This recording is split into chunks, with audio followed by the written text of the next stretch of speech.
Hello, I'm Isaac Hayes III, founder and CEO of Fanbase, and I'm here with a very important message. We are at a turning point in the Black community where we must have equity in the apps we use that scale to billions of dollars. But this time, we own the infrastructure, we own the culture, and we shape the future. And Fanbase is the future. Fanbase combines the free functionality of Instagram, TikTok, and YouTube into an all-in-one platform built for the evolution of social media and monetization. With over 1.4 million users, that's real proof that we are shifting the conversation of tech ownership and equity for creators. So right now, I want you to go to startengine.com/fanbase and invest today. The minimum to invest is $399. That gets you 60 shares of stock in Fanbase at $665 a share. This marks a turning point in Black ownership of social media. If we don't take this opportunity to own social media right now, we will always be customers to our own creations. And that can't go on. So once again, go to startengine.com/fanbase and invest today. We must own the platforms where our voices live, our stories matter, and where our culture drives the world. Thank you. Folks, Black Star Network is here. Hold no punches. I'm real revolutionary right now. Support this man, Black Media. He makes sure that our stories are told. Thank you for being the voice of Black America, Roland. Stay Black. I love y'all. All momentum we have now, we have to keep this going. The video looks phenomenal. See, there's a difference between Black Star Network and Black-owned media and something like CNN. You can't be Black-owned media and be scared. It's time to be smart. Bring your eyeballs home. You dig?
December 16, 2025, coming up on Roland Martin Unfiltered, streaming live on the Black Star Network. A new report from Fair Fight Action and Black Voters Matter warns that nearly 200 Democratic state legislature seats from most of the majority black districts are under threat. We've been trying to tell y'all that. Cliff Albright, co-founder of Black Voters Matter and the executive director, will also be joining us on the show. Democrats need to stop the infighting and let Texas Congresswoman Jasmine Crockett have her shot at the United States Senate seat. I talked to a Democratic strategist about this very issue. The National Association of Black Journalists has launched its endowment campaign to secure the future of black journalism. Allison Davis, one of the youngest founders, will be here to talk about the organization's history and the future. Fanbase, the creator-first social platform founded by Isaac Hayes III, one day away from closing its equity crowdfunding campaign. Isaac will join us for the last-minute push. Plus, in our Black Star Network marketplace, we're celebrating beauty, self-care, and melanin magic with Cocotique, a monthly subscription box created just for sisters and women of color. It's time to bring the funk on Roland Martin Unfiltered on the Black Star Network. Let's go. He's got it. Whatever the biz, he's on it. Whatever it is, he's got the scoop, the fact, the find. And when it breaks, he's right on time, and it's rolling. Best believe he's knowing. Putting it down from sports to news to politics. With entertainment just for kicks, he's rolling. It's on go, y'all. It's Roland Martin, Rolling with Roland now. He's funk, he's fresh, he's real, the best, you know he's Roland Martin now.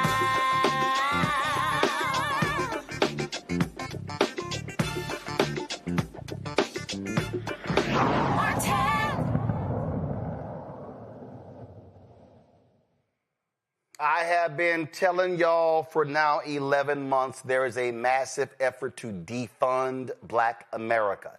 That means attacking every single institution in Black America, attacking politics, attacking economic, attacking academic, attacking nonprofits, everything.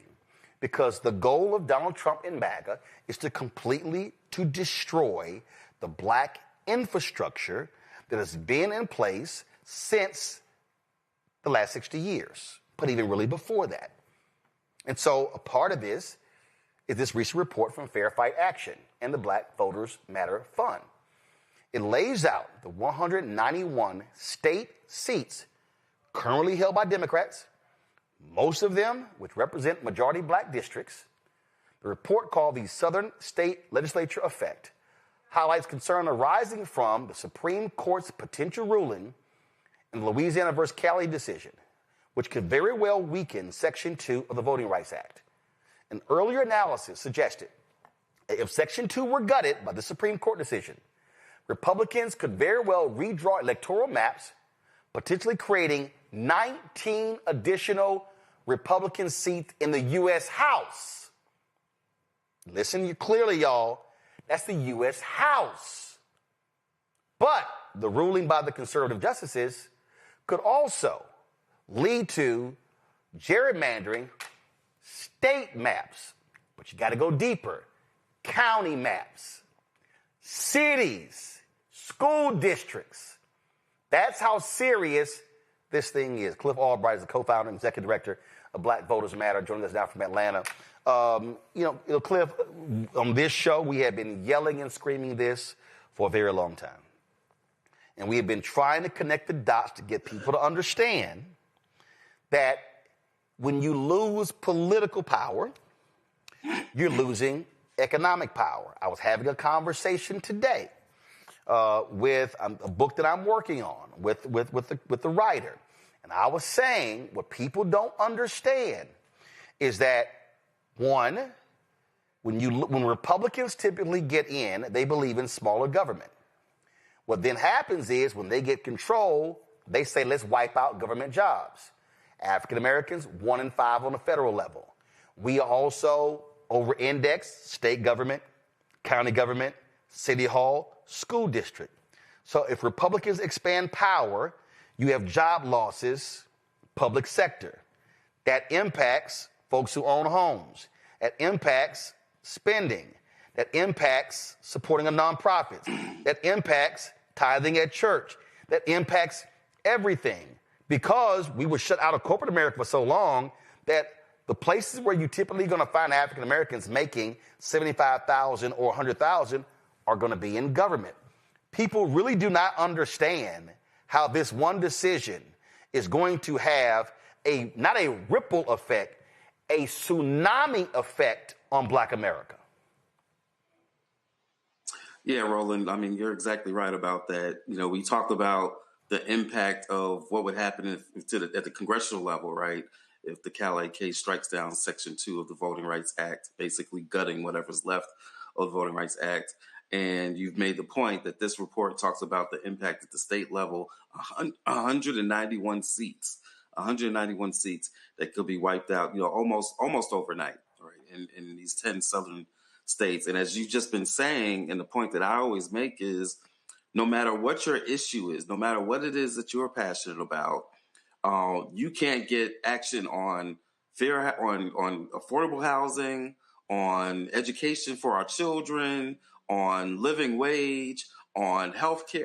Just tell me whatever your issue is, whatever it is, you can't get action on it if we don't have representation, not just at Congress, but as you said, in the state legislatures, on the county commissions, on Board of Educations, et cetera. And Cliff is not just representation. And see, and this is where all of these simple Simons drive me crazy. Man, all you do on your show is shield for the Democrats. All you do on your show was trying to make us vote Democrat. Okay, fine. And this is what I always say in response. Please show me the issues that you want addressed. And please show me, when I step back and I look at Democrat, your average Democrat candidate, and your average Republican candidate, which one of those two supports that issue?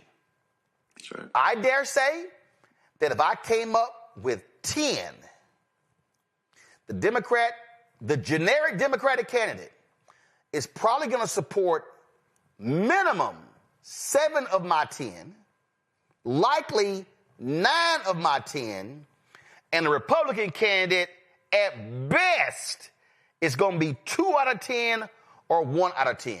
So when these yahoos start talking about, oh, you try to force us to vote Democrat, no. What I keep saying is that if we do vote here, we have to make them deliver. But the guaranteed way not to get, again, Democrat, my agenda, Republicans, the guaranteed way not to get my agenda is not to vote here or here, to sit out, and you're guaranteed never to have your issues addressed. Yeah, I mean, that's the bottom line. We can't get our issues addressed if we are gerrymandered into districts where there's no way for us to get a candidate of our choice. It's not even necessarily even about getting a Black candidate, right? Because the impact of this isn't just that Black folks won't get elected to these positions, although that's true. But even if you're, okay, well, maybe I can get me somebody who's kind of okay on the issues, who's progressive, they're not Black, but they're okay. No, we would be gerrymandered into districts where we would be so diluted that we simply would not have the power to get any candidate of our choice, meaning any candidate who moves on the issues that we're trying to get movement. And the Republicans ain't even gonna meet with us. They ain't. See, that's what I keep trying to explain to people. They ain't even gonna meet with you. And see, Cliff, we keep trying to warn people. This is how deep this is. Go to my iPad, at least. Trump's White House is warning universities that if a student even writes an essay mentioning DEI, that's unlawful. What? Right. This is political power. So because they control the White House and the Department of Justice and the Department of Education, their whole deal is, we're going to impact everything. College admissions. We're studying data. We're impacting, look, the disparate impact ruling that they made a couple of weeks ago, we discussed on this show. They are using political power to drive an agenda that's impacting universities, impacting corporate America, impacting law firms, impacting nonprofits, the entire America infrastructure. AT&T said we're getting rid of our DEI initiatives because the FCC will not approve an acquisition unless we do it. That's political power impacting economics. Right. And it's very similar. It's very reminiscent. And we've made this analogy before. I know you've talked about it. You know, when we talk about Reconstruction and post-Reconstruction, yes, we talk about the court that ended a lot of these, because this is not new. We had voting rights. We had black members in Congress. We had black senators. We had Hiram Rebels. We had others, right? And all of that was undone. And not just the elected officials and the voting rights, but everything by the Redemption Court that followed Reconstruction, that did a series of cases, not just one, just like with this case. Yep. And just like with this court, it's not just one case. It's a series of cases, just like that Redemption Court, which ultimately led what? Plessy versus Ferguson. And before that, you know what happened. And before that, for people who do not understand, and this is why I keep trying to explain to people that this is a war that we are in. Go to my iPad. 1875, the Civil Rights Act of 1875 was passed. The Redemption Court Cliff is talking about ruled this to be unconstitutional. There were hundreds of bills that were offered, civil rights bills, between 1875 and 1957. They were all rejected.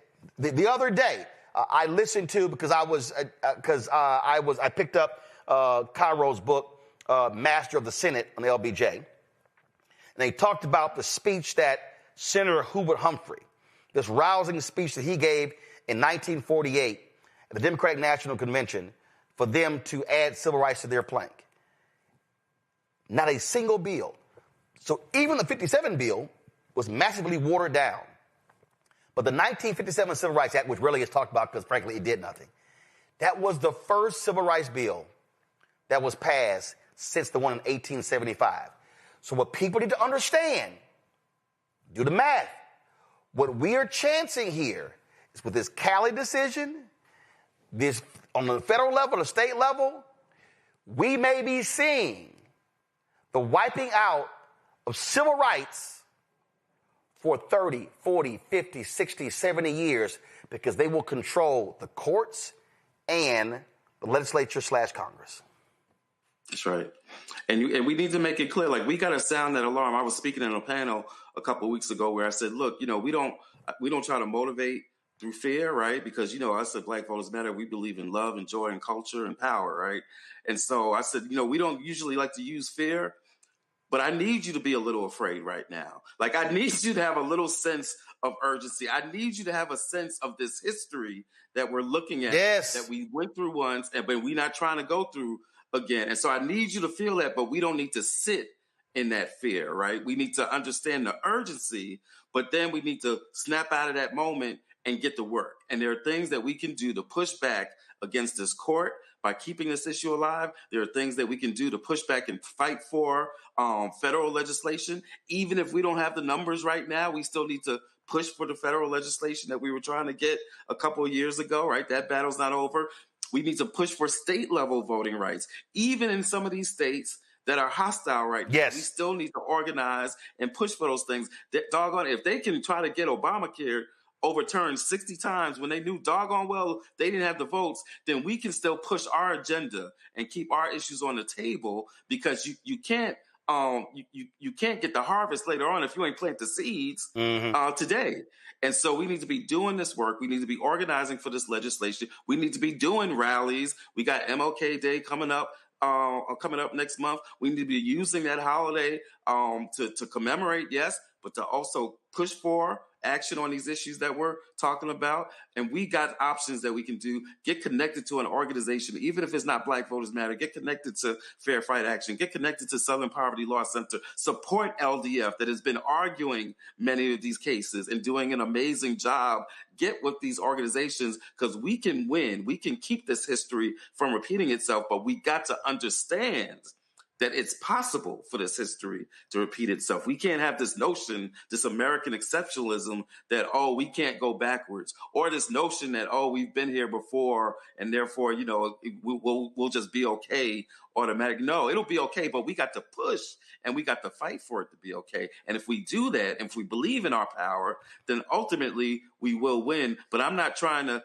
paint a rosy picture about the nature of the opposition and the nature of the threat that we're up against. This is as serious as it gets, and we need everybody to be very much awake about that. So I want to freeze that there because I understand the point, and I hear people say, man, y'all can't be coming here, y'all trying to scare us with all these scare tactics to get us to vote Democrat. Do you know what the right did? The right used scare tactics to say, if we don't do this, they, the left, the liberals, the progressives, they gonna control this. They gonna run this. That's what they did. And so what we're doing, we ain't scaring nobody, but we just trying to tell y'all not what we think is going to happen. We're telling y'all what is going to happen. I mean, I have been sitting with this writer for a week. And Cliff, it has been so enlightening, but also frustrating to hear me recite these things and me talking about this book, White Fear, and seeing literally every single thing I said was going to happen actually happen. Yeah. And then I'm talking to certain black folks, and it's kind of like, oh, yeah, man, I know you said that. I'm like, y'all don't see what the hell's going on? Y'all don't see what's happening? I go back to, y'all, this is real. They are actually challenging universities over the issue of DEI in tests. I'm sorry, in essays. They are driving everything. They are challenging everything. And I think a bunch of us, and because you mentioned organizations, this is what I need black organizations to recognize. And Cliff, I ain't got no problem saying it. We've had a lot of black organizations that have been stuck in the mud for more than a year.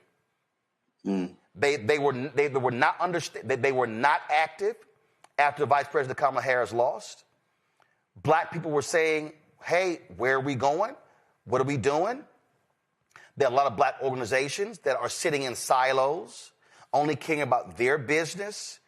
And what I keep saying is, no, every black organization must be in a warfare state of mind, because with him sitting in the Oval Office for the next 3 years, we are in the middle of a war.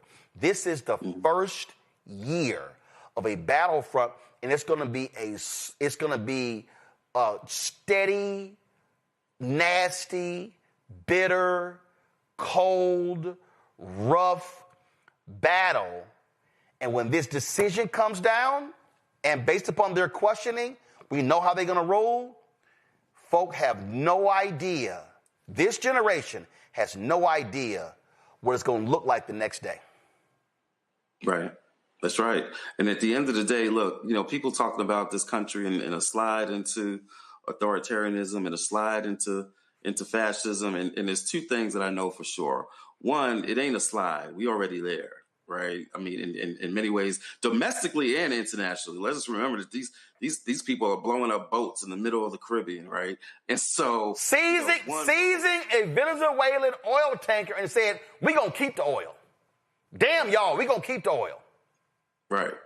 Right. And so, if this was any other country doing this, we'd be very clear about what it is. We'd be very clear about what the actions like that are, right? That's just, seawater piracy, right? We'd be very clear about what's going on in this country in terms of ethnic cleansing. We would call it what it is. But because it's America, because we got these notions of things that simply could not happen here, people still aren't really understanding. And so, so one, I know that it's not a slide, we're already there. But two, this is what I know. If you're trying to figure out how to get out of authoritarian and fascism, you better ask the folks who know it best in this country, because this ain't the first time, right? We just talked about the history of we've been living through authoritarianism and fascism ever since we got here. Yeah. Right? And so And so we are going to be in the middle. And I know there are folks that say, oh, we're going to wait for other folks to do X, Y, Z and all that stuff.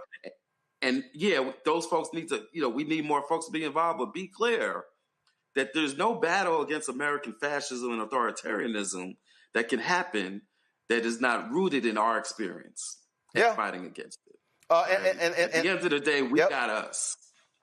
Yeah, and let me tell you something, Cliff.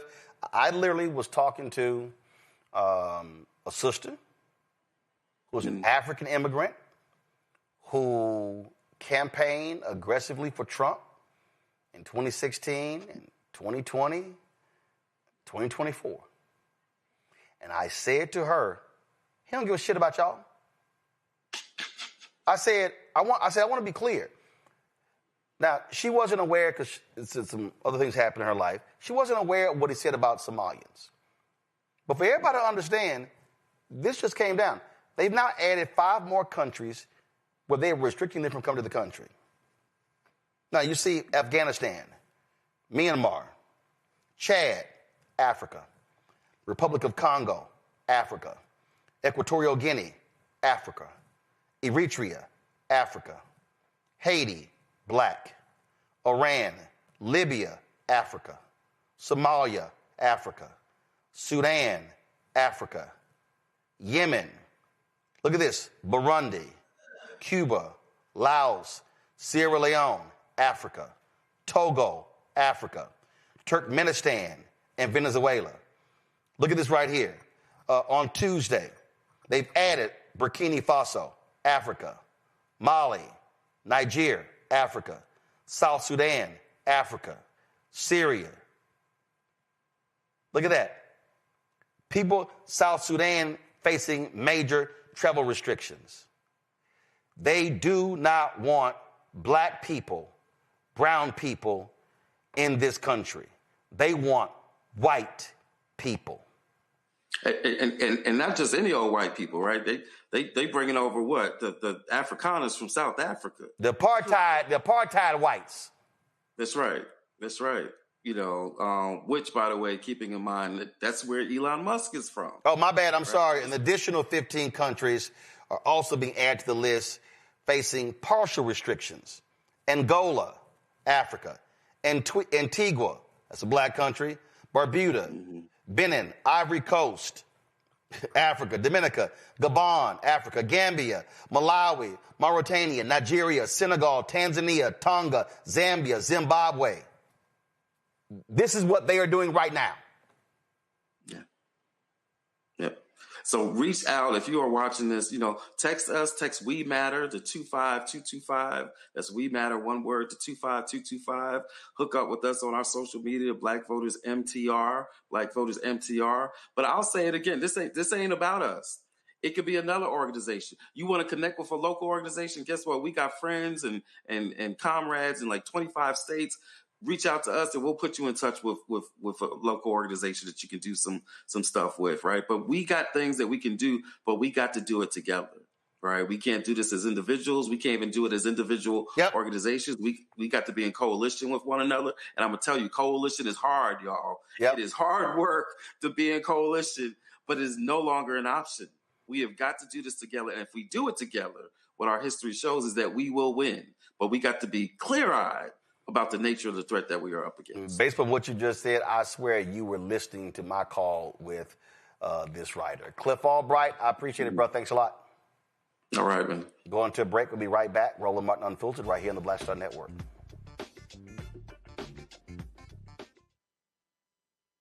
This week on A Balanced Life with Dr. Jackie, we're talking about the ups and the downs of the holidays, the ebb and flow of life, those things that keep us running and gunning. But there comes a time in each of our lives where we need to just sit down, sit back, and relax, giving you a chance to really find out who you are and how you're going to move your life forward. How do I learn? How do I grow from this? And that's where, resilience comes. I'm literally walking this out in real time. It's just giving myself all the grace, all the space, all the permission that I need. We're talking about all of these things this week on A Balanced Life with Dr. Jackie here on Black Star Network. This week on The Other Side of Change. Book bans, anti-intellectualism, and Trump's continued war on wisdom. This is a coordinated backlash to progress. At the end of the day, conservatives realized that they couldn't win a debate on facts. They started using our language against us, right? Remember when we were all woke and the woke movement and all that kind of stuff? Now everything is anti-woke, right? When we were talking about including diversity, equity, inclusion, and higher education, now it's anti-DEI. All this are efforts to suppress the truth because truth empowers people. You're watching The Other Side of Change only on the Black Star Network.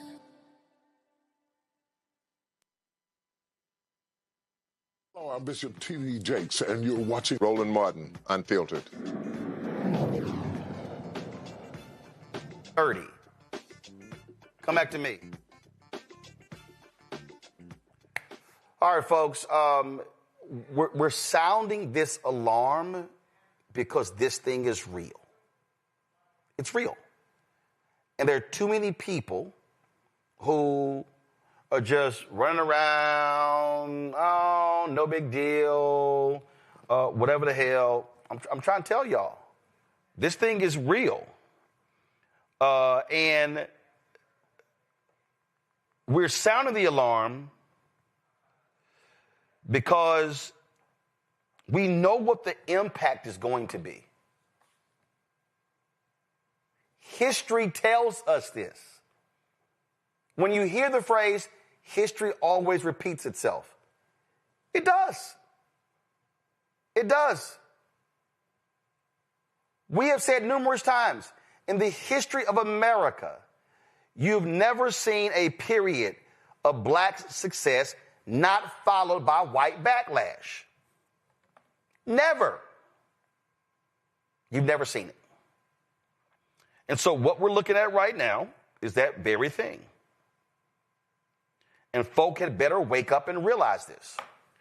Dr. Mustafa Santiago Ali, former senior advisor for environmental justice at the EPA, joins us out of D.C. Randy Bryant, entrepreneur, author, speaker, creator of The Truthing Game out of D.C. Joel Richardson, civil rights attorney out of L.A., joins us right now. Mustafa, I'll start with you. People need to recognize this thing is real. What's happening right now is before our very eyes. It's going down. Yeah, and the way you and Cliff framed it out is the exact way. You know, all you have to do, I always encourage folks to please read, because when you read, you have a better understanding of what transpired in the past so that you're prepared for what could happen in this moment. And it is about the backlash, right? It's about the black political power that has been garnered over the past couple of decades, the changes that have been able to be made, even though we still know that there was many things that we still needed to improve upon. But if you actually are a student of history, you don't even have to be a student of history. If you want to watch a video, you can watch a video. Or if you want to read, you can read. Go back. I can't hear myself. You were talking about education. You were talking about education earlier. When you go back and look what happened after the Reconstruction era, you actually had federal support for black education collapse that was intentional. Everything with the Freedmen Bureaus, they attacked that as well. Legal segregation was codified. So when we talk about Plessy versus Ferguson back in 1896, all of that was a part of the reaction to black power, to black folks being able to get educational systems in place. You had a short amount of time there where folks who were illiterate, who were then able to garner the information, to be able to learn to read and write. And that made folks scared, because then people's expectations began to rise and they began to demand basic amenities, if you will. You saw massive disinvestment also after the Reconstruction period around literacy. You literally had schools in counties, black schools, that were shut down. It might have been the only school, and they would shut those down because they understood the power of education. And it all goes back to the Reconstruction era, when, we finally had black folks in office, both on the local level all the way up, who were beginning to move our agenda forward and to make sure that there was actually some equality and some justice. So you're seeing the exact same playbook. When we used to talk about Project 2025 a couple of years ago and no one wanted to pay attention, and then we talked about Agenda 47, all of this stuff comes back from history of the things that white supremacists have done in the past. They went back and got many of those same actions and brought them forward and put a 21st century veneer on them. So instead of the Ku Klux Klan coming and burning something down, they burn it down through the laws that they put in place and through limiting access for you to be able to push back. So that's exactly what's going on in this moment. Yeah, I mean, it's amazing to me, Joe, And maybe, again, I guess it's because people don't actually read, that folks don't see what's going on. Not understanding that, yeah, you had the 14th, 15th, 13th, 14th, 15th amendments were the Reconstruction amendments, led by radical Republicans. Go back. This is on Senate.gov. Charles Sumner, Republican from Massachusetts. He had a heart attack. He was 73 years old. He says, they said that Sumner predicted that the Civil Rights Act would be the greatest achievement of Reconstruction. Very few measures of equal importance have ever been presented, he proclaimed. He was dying. He said, don't let the bill fail. The dying Sumner pleaded to Frederick Douglass and others at his bedside. You must take care of my civil rights bill. It got through. It was passed in 1875. 38-26, but just 8 years later, you see it right here. Supreme Court declared the law unconstitutional in 1883.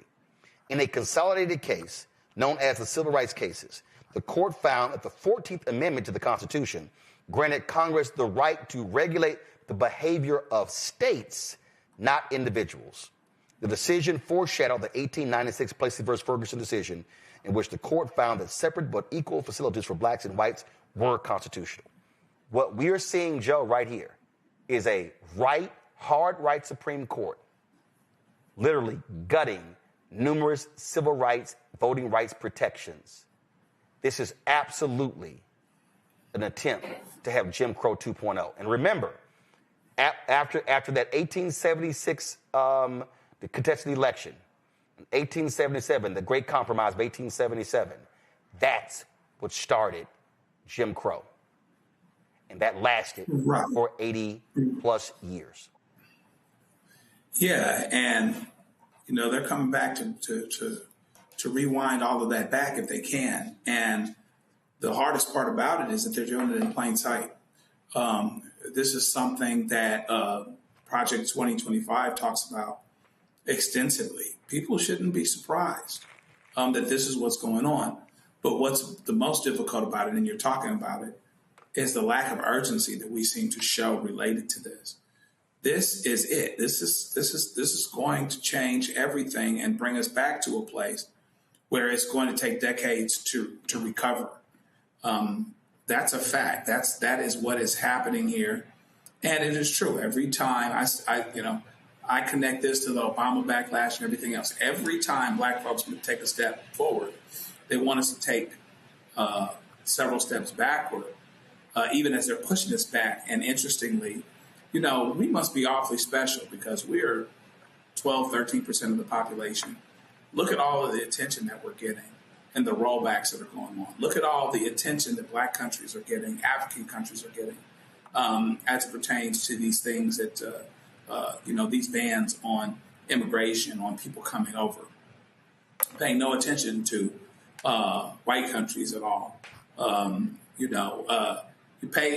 at all the attention that's being paid to brown people at the border of Mexico, and talking about that like, that's the only place people come into the country, when they're not doing anything like that over at the top of the northern border, because they're not concerned about it. And meanwhile, back at the ranch, they expect brown folks, my brown brothers and sisters, to keep voting for Republicans, and on some level, more than they ought to, they are. And that might be changing a bit.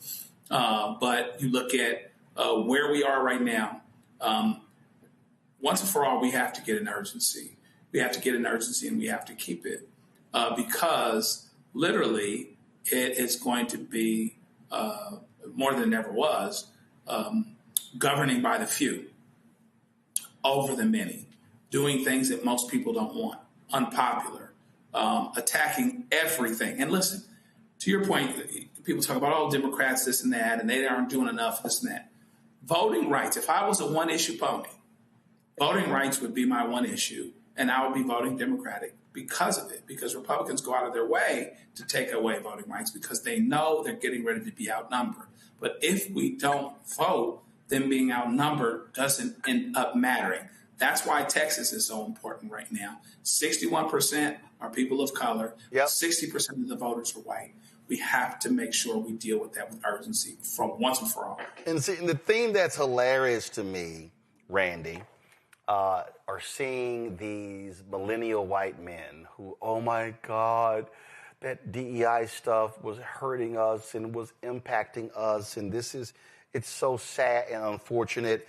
There was a piece that I responded to earlier today that was on Twitter. I'm going to pull up in a second. And it's called, this is in compactmag.org. It's called The Lost Generation. It's got Jacob Savage.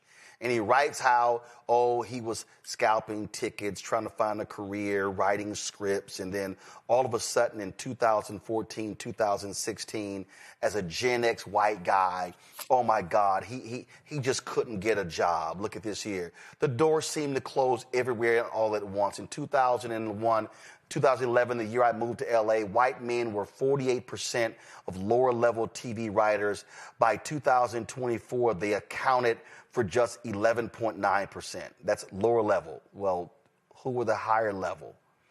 Okay. Right. Look at this. The Atlantic's editorial staff went from 53% male and 89% white in 2013 to 36% male and 66% white in 2024. White men fell from 39% of tenure track positions in the humanities at Harvard in 2014 to 18% in 2023. See, Randy, but here's what he won't talk about. He won't talk about how those same white men before him, they were the ones who got boosted because they were ignoring black people. They were ignoring white women. They were ignoring Hispanics and Latinos. See, this is what these white guys never want to talk about. They never want to talk about how they wish they could go back to the Mad Men days where they didn't do it. And in fact, a report came out today showing, and this is what is so hilarious with this BS. The Hollywood Reporter dropped a story today stating that of the streaming shows last year, I think 90% of the showrunners of the streaming shows were white men. So things were just so great for white women, black people, and people of color. But this is the game that they're playing. This is why the rollbacks are happening, because white fear, how the browning of America is making white folks lose their minds. These white men are angry because they now have to compete, and they don't get everything because they're white men. Right. They talk about DEI. It's so funny. They always want to call black people and say that we're playing the victim card. And who is it that is playing the victim card and always acting as if they've been victimized? White men. They are constantly whining these days. They want the world to be the way that it used to be, where they made all decisions and were given everything. It angers me so much when people say DEI is not good because everyone should be competing equally and not be given anything based on race or color. What about racism? What about white supremacy? The whole idea of whiteness was created specifically by white men to give white men an advantage in this country, to give them white privilege, to provide them with the majority of jobs and the majority of power in this country, which they still maintain. And then when programs like diversity, equity, and inclusion came up to slightly level the playing ground. And let me say this, in the article you just stated, what's happening in these Hollywood studios, they always want to blame black people, but I promise you, they specifically kept saying white males, because still those jobs that were obtained by DEI programs were for the most part given to white women and then other women of color. It benefited black people the least. Yes, it was a benefit, but the least. And so, as you state, they're so fearful because now we were trying to create a system that all people could at least be considered, all people who were equally qualified, and they now have to compete, and they don't like it, and they're whining, even though they still have the majority of power and money in this country. And so they are systematically pulling back all DEI programs. And I really want people to understand the severity of it. It's not just that they're saying, if your prospective student who wants to go to college writes an essay that talks about DEI, it's if it suggests that they in any way have overcome something because of their race, because of their gender, because of a disability, they could be disqualified. We're not just talking about colleges. We have people who are creating cases on the elementary school level that have DEI programs that say we want to have a diverse campus, a diverse student body. They are people who are suing and saying, no, that is unconstitutional. That's not fair. So they are attacking Black people, and really all people if you're not white and male, from getting an education at kindergarten, preschool, elementary school, high school, and yes, college, and the professional schools. So when I say that we are being attacked, so we cannot in any way move in this country, people need to take it quite seriously. We thought it was something to be able to get our children in these schools. The foundation of the way Black people thought that we could make it was education.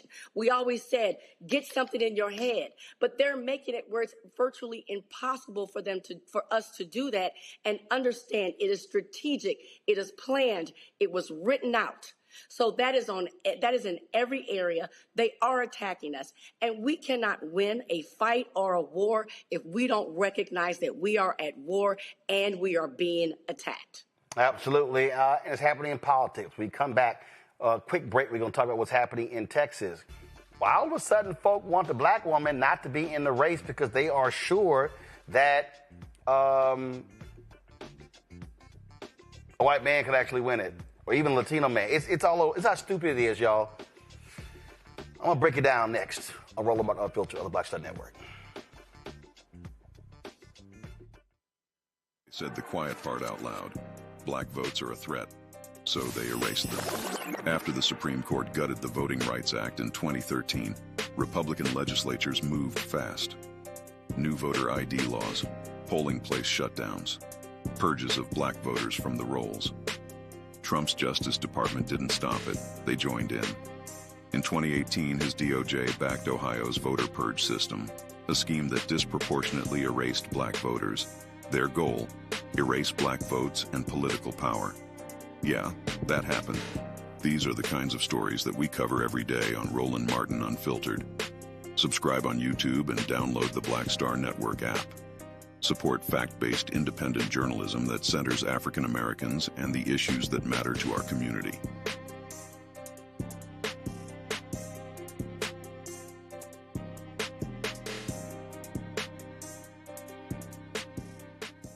It's your boy Earthquake, giving Roland Martin something to do, because he don't know what to do. He from Texas. Ain't his fault.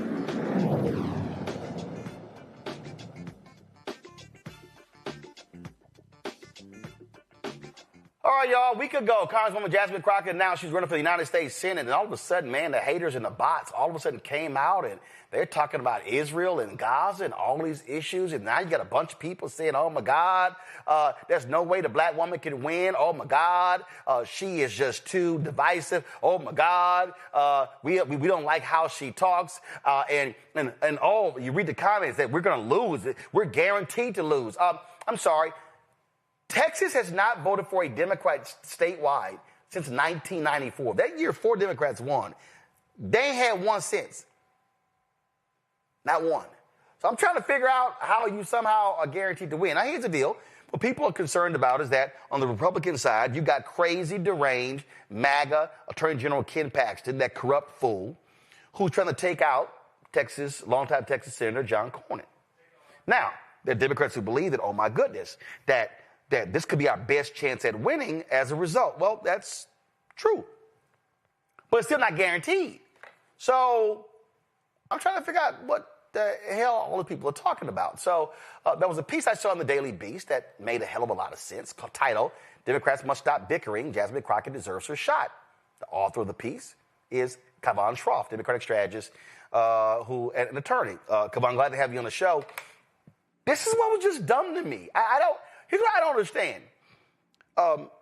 State Representative James Tallarico announced that he was going to run for the United States Senate. Former Congressman Colin Allred, who ran last year, got blown out by Senator Ted Cruz by 10 points after raising $80 million. He pulls out when Crockett gets in. And so all of these people like, oh my God, this is crazy. She's going to guarantee we lose. There hasn't been one since 94. So what the hell are these people talking about?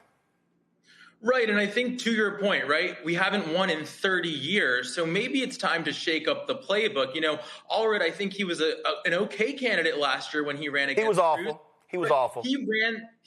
No, Kyvon. No, I'm gonna say it. He was awful. He did not.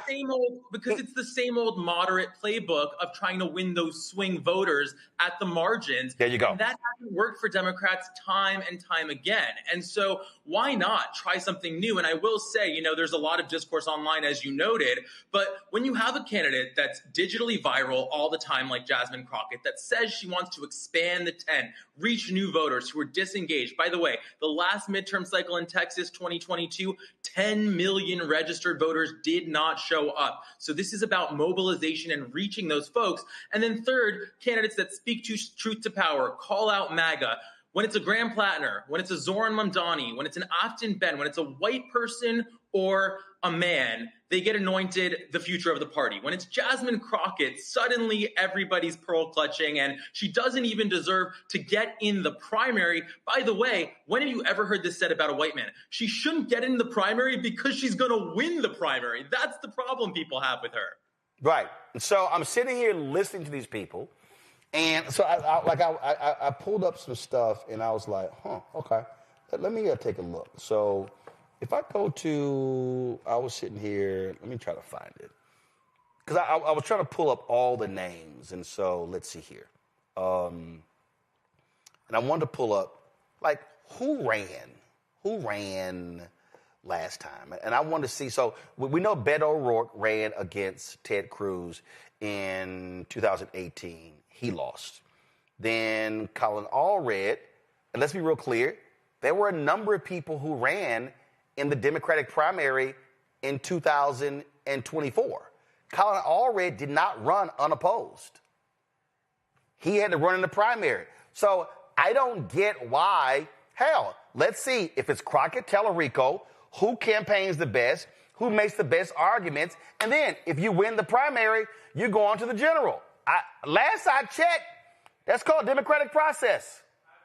Right, and I think this is an argument we see from the far left all the time, which is that they don't feel like they have to pay their dues to the Democratic Party. And I don't mean the establishment, I mean the voters and the organizers and the local folks who show up and do the work every single day, not just around an election. And whether it's Bernie Sanders or somebody else, they think they should just get to skip to the end. They don't ever have to win a primary, and everyone has to listen to them. And I think the other dynamic we're seeing here is, sure, some of the takes in post-2024, and I heard you talking about this in the previous segment, have focused on woke and DEI and culture wars. What's more of a culture war than saying we can't let a qualified black woman run in a primary because she's unelectable?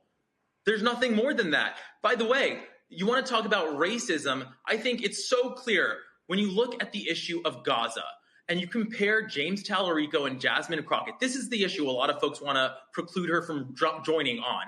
They pretty much have the same position. The only difference is James was pretty much irrelevant. He wasn't in Congress. He's not in the Senate. Nobody cared what he thought about the issue. But when he's spoken about it, he's been aligned with Jasmine Crockett. So to say that's your deciding issue against the black woman, of course that reads as racist. Actually, so I just pulled this up.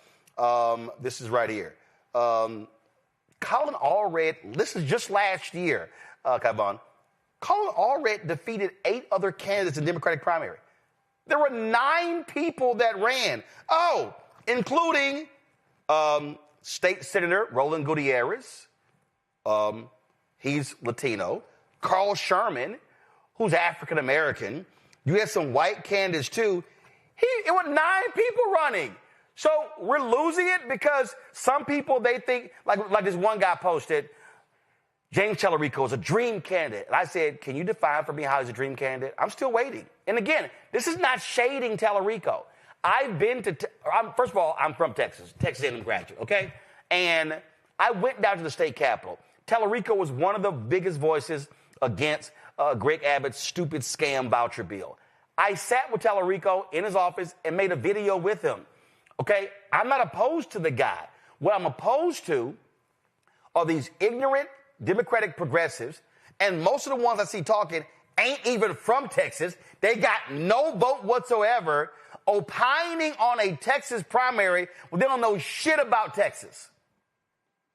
And also, it is interesting, right? I agree with you. I think James Tallarico brings some different ideas and a different approach to the table, much like Jasmine Crockett. And so the idea is we have two candidates trying a new approach, trying to reach new voters with a different message. Let them both get out there and communicate instead of forcing somebody out of the race before they've even had the chance to compete. And I will say the other thing that seems so messed up about this conversation, for lack of a better word, is that the idea that Jasmine Crockett is so dumb that she got tricked or duped into joining this race.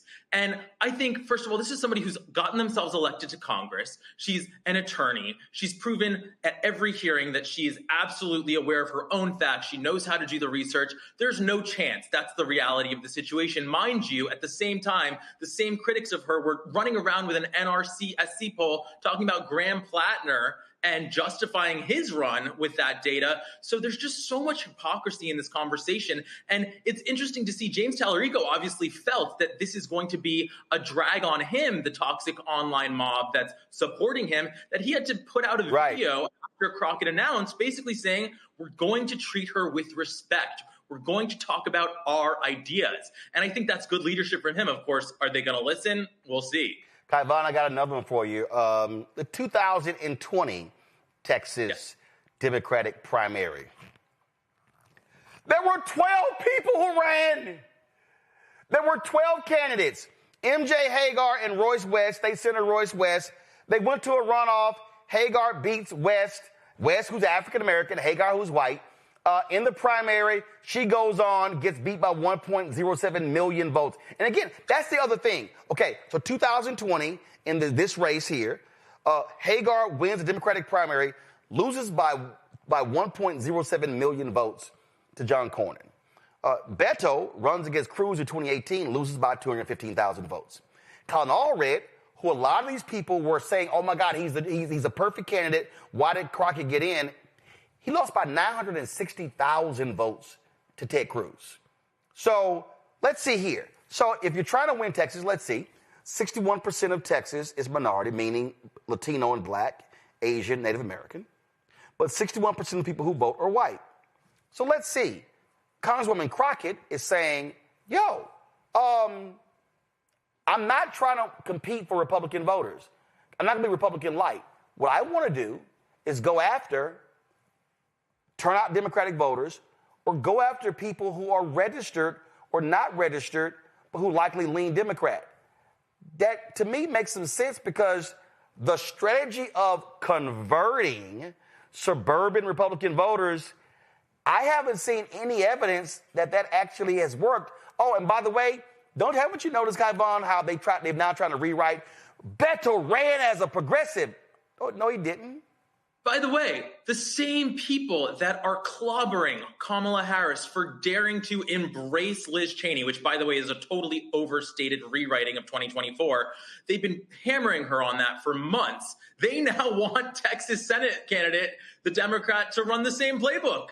And they want Crockett out with that same logic. So it doesn't add up. And by the way, Texas, as I'm sure your viewers may be more aware than the general viewer, has the most Black people in the country, in the state. So Jasmine Crockett will be the only major Black woman, female candidate in this race. And it's, again, not about identity politics. It's about speaking to communities that are under attack under this administration. It's absolutely a compelling message. And by the way, if it wasn't compelling, she wouldn't have the platform that she has. And people, the usual pundits, don't understand a candidate like Jasmine Crockett, because I already saw people criticizing her out the gate with her viral video, and they said she's too focused on herself.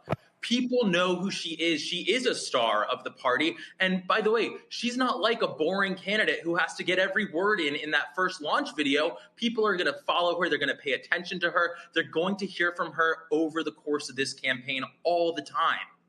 Yeah, I mean, it's amazing. And I did something the other day, and I said point blank, I said, I'm from Texas. All my family's there. I've talked to a lot of people. Israel and Gaza is not the dominant issue in this race. So to all of a sudden say she's just like Kamala Harris. No, we see what's going on here. And I warn people, don't fall for the bot game. Don't fall for that okie doke. And again, if that's your issue, that's your issue. But here's the deal. You know what's going to happen? You got to look at what Tellerico's record is, what hers is, and what Cornyn and Paxton's is. So whoever wins the Democratic primary, they're going to be running against somebody who is hardcore Israel. Hello? It's called winning. That's the point, right? It's like, if that's your issue, I saw some ridiculous account that they disqualified both James. It's a pro-Democrat account or a pro-left account. Disqualified both Jasmine Crockett and James Tallarico.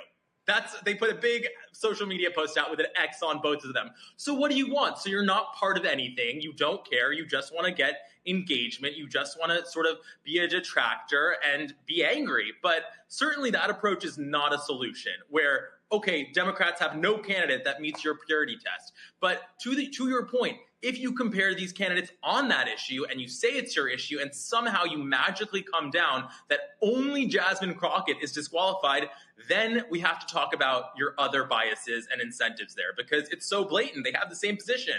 And not only that, and again, this is what happens when you pull history. In 2014, the U.S. Senate primary, 1, 2, 3, 4, 5, there were 6 people that ran. In 2018, when Beto O'Rourke ran against Cruz, there were 3 people who was running. So I don't get these people who somehow think, oh no, let's just have one person coast to victory. Actually, and not only that, Kaivon, you also, one of the reasons why you need a primary, which I've always said, no job is guaranteed. You also need a primary because you need both of these individuals to travel the state. You need both of these individuals putting together a statewide infrastructure. Facts are facts. State Rep James Tallarico has never run statewide. Yeah, he doesn't have the infrastructure. Congresswoman Jasmine Crockett has never run statewide. And so the other thing is you need them learning how to run statewide in the primary because the primary is March, is in the first Tuesday in March. You're going to need whoever wins to have a state infrastructure April, May, June, July, August, September, October for November. So I'm like, what the hell are y'all talking about? Literally, shut the hell up.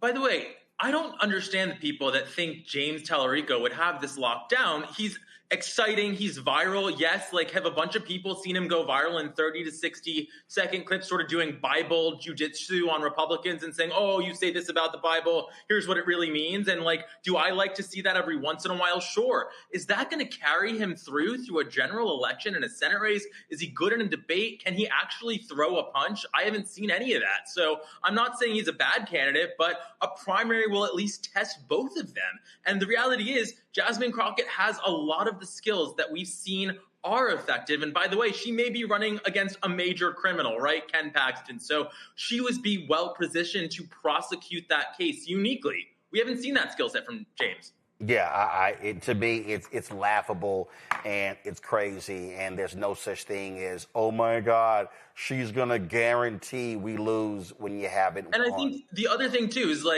I think there's a certain segment of the left that thinks that we're not going to talk about race and we're not going to talk about gender and we're not going to talk about these things because that was their takeaway from 2024 that we focused on that too much. First of all, we just had an election cycle that I think proves that's not the case. We've already made gains back with the young voters, Latino voters. Seems to be very laser focused on short-term economic ups and downs, which has always been the case in politics. So I think that's way overhyped. But when you are blatantly racist against a candidate like Jasmine Crockett, by the way, right, talking about her, why are we reading articles in national media about her acrylic nails and her fake eyelashes, and they're so angry that she was the background on her phone? I mean, get a grip. Obviously, that's worthy of pushing back on hard. And I have to say, I really admire and appreciate your show because if you look at the new media ecosystem that Democrats have built, It is so non-diverse, and they are losing the perspective on so much of the party and the base of the party on these issues. Well, it was interesting.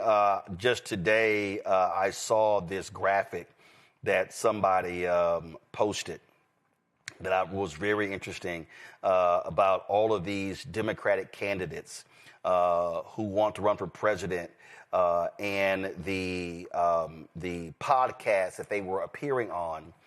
And I saw it, and I was like, that's interesting. We're not mentioned. And at least 5 of these people have been on this show in 2025. So I DM'd and tagged the person who put the list together and said, you listened to 431 podcasts. How many of those were black? I'm still waiting. I'm still awaiting an answer. I'm just saying, you go to the Midas Touch Instagram page, right? That's the main outlet for Democrats right now. How far do you have to scroll to find a black face that's not Barack Obama? And again, that doesn't mean that we need to cancel those folks or that we can't watch those folks, but it does speak to a lack of strategy, right? It's not about DEI. It's not about woke. It's about wanting to win. And when you don't have communicators that represent diverse communities, you are setting yourself up to failure. And we've seen that with Latino voters. And if you do not turn out black people in Texas, you're guaranteed to lose. You kind of need them. Kai Vaughn, I appreciate it. Thanks a lot. Thank you. Thank you very much. Go to my panel. To me, this ain't that hard, Randy. It ain't that hard. And again, I believe in competition. Do I believe that when Crockett jumped in, Tallarico should have jumped out? No. Now, I personally believe, because I said this actually in July, I personally believe that Representative Tallarico should have run for governor. That's just me. But again, Representative Hinojosa is running. Okay, got it. So I don't get these people, but the level of attacks on Congresswoman Crockett were very clear, and to me was absolutely outlandish and crazy. The day after she announced her bid, I woke up to such an onslaught of attacks towards Crockett from places that I did not expect, to be honest with you. And it was very disheartening. You know, you would hope that instead of saying nope the minute a black woman decides to stand up and be a leader, there would be some hope and they would see that we can be leaders. It seems as if they're so dependent on black women, but when it comes to supporting us, when we are trying to lead us, there immediately is this aversion. You know, people became so offended when former First Lady Michelle Obama said that we are not ready for a black president, a black female president. But we're seeing the way and what happened with Kamala, and we're seeing the way, Harris, and we're seeing the way that Jasmine Crockett is being treated. I mean, she really spoke some truth. And I think that people don't like the ugly truth because I think Jasmine Crockett is a fantastic candidate. When you look at the demographics of Texas, that she can win it, but she certainly can't if the people within her own party are immediately just, saying that she doesn't have a chance and discounting her. It is quite, again, the word I would say is disheartening, that they do not support us. And yet she has given so much hope to us lately. She's been the one out there fighting when people wanted and needed someone to fight. And I think people want someone who will fight for us, and that shows a level of strength, and she has that. We want the fire. We want the fight. We want someone who's courageous, and she has that. But, Joe, it's real simple. No job is guaranteed. And let's be clear. If you want to support Tallarico, great, statewide. But tearing her down, is that the way you actually do it? Because if she wins, you're going to have her running against Republican, and you want to stand behind her. Right, absolutely. And, I like Tallarico a lot. I've seen him on this show. And, he's got his head together in a good way, and he does some things that a lot of people out there don't do.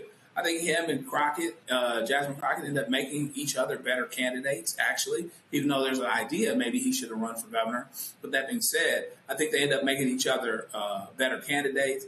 And in any event, people shouldn't be coming out of a bag because of sisters running, okay? And here's the deal. Like, it ain't like, again, the Democrats can say, we haven't won one since what? In Texas since what? Ann Richards or whoever it was. It's not like they can say, well, let's get the white guys back because the white guys are the ones that are winning. No. Right. Nobody's winning.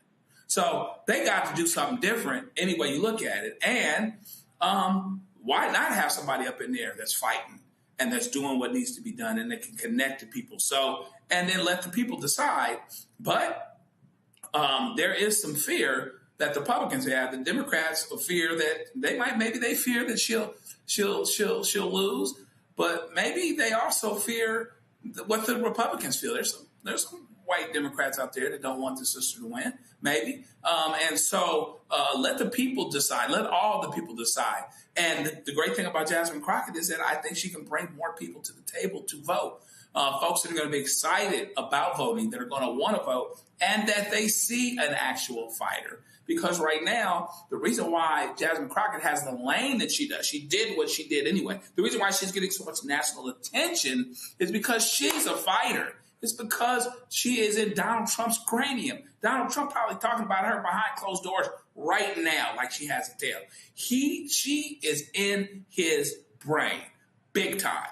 And so, you know what? That's a pretty good start. So let it roll, let them ride. Let's support who we want to support.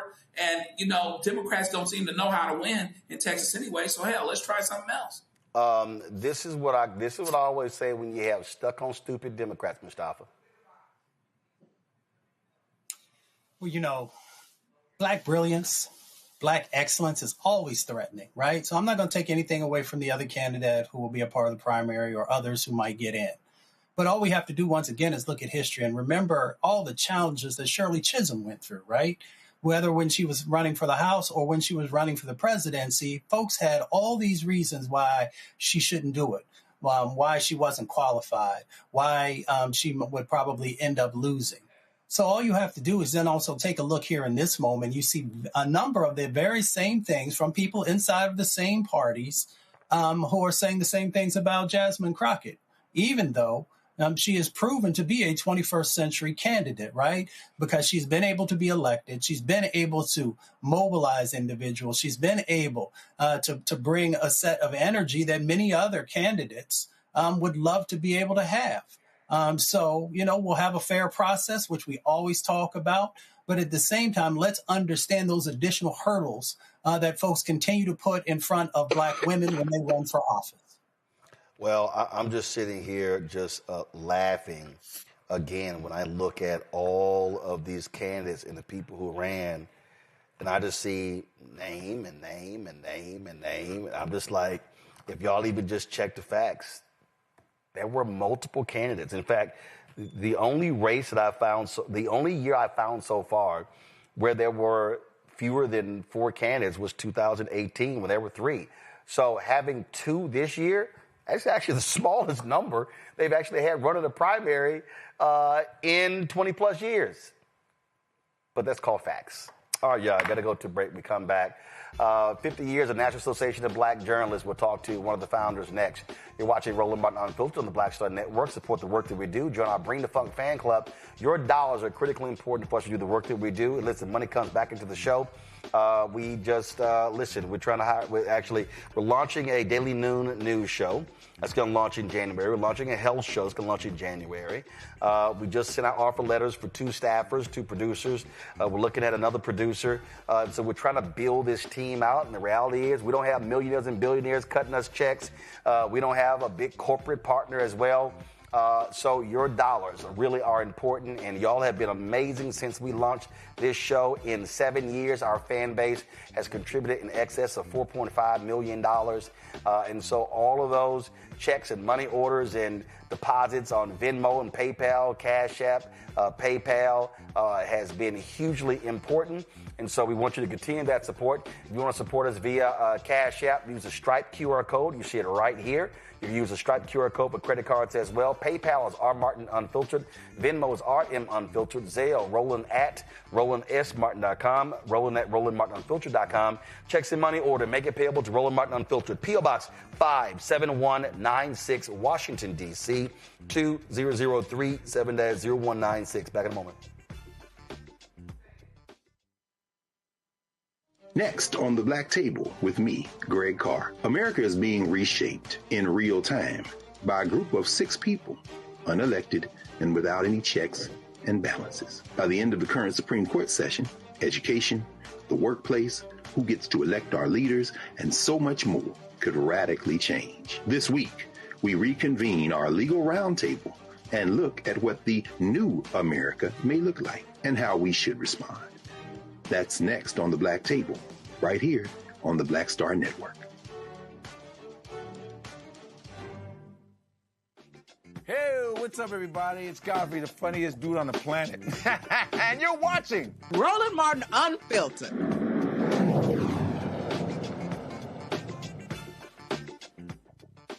Folks, black journalists absolutely matter. And so that has always been the goal, the National Association of Black Journalists advancing the issues. But what happens when, frankly, we return back to how things used to be? We are seeing a dramatic drop in black journalists all across this country. We're seeing folks laid off. We're seeing all sorts of consolidation happening in the news industry.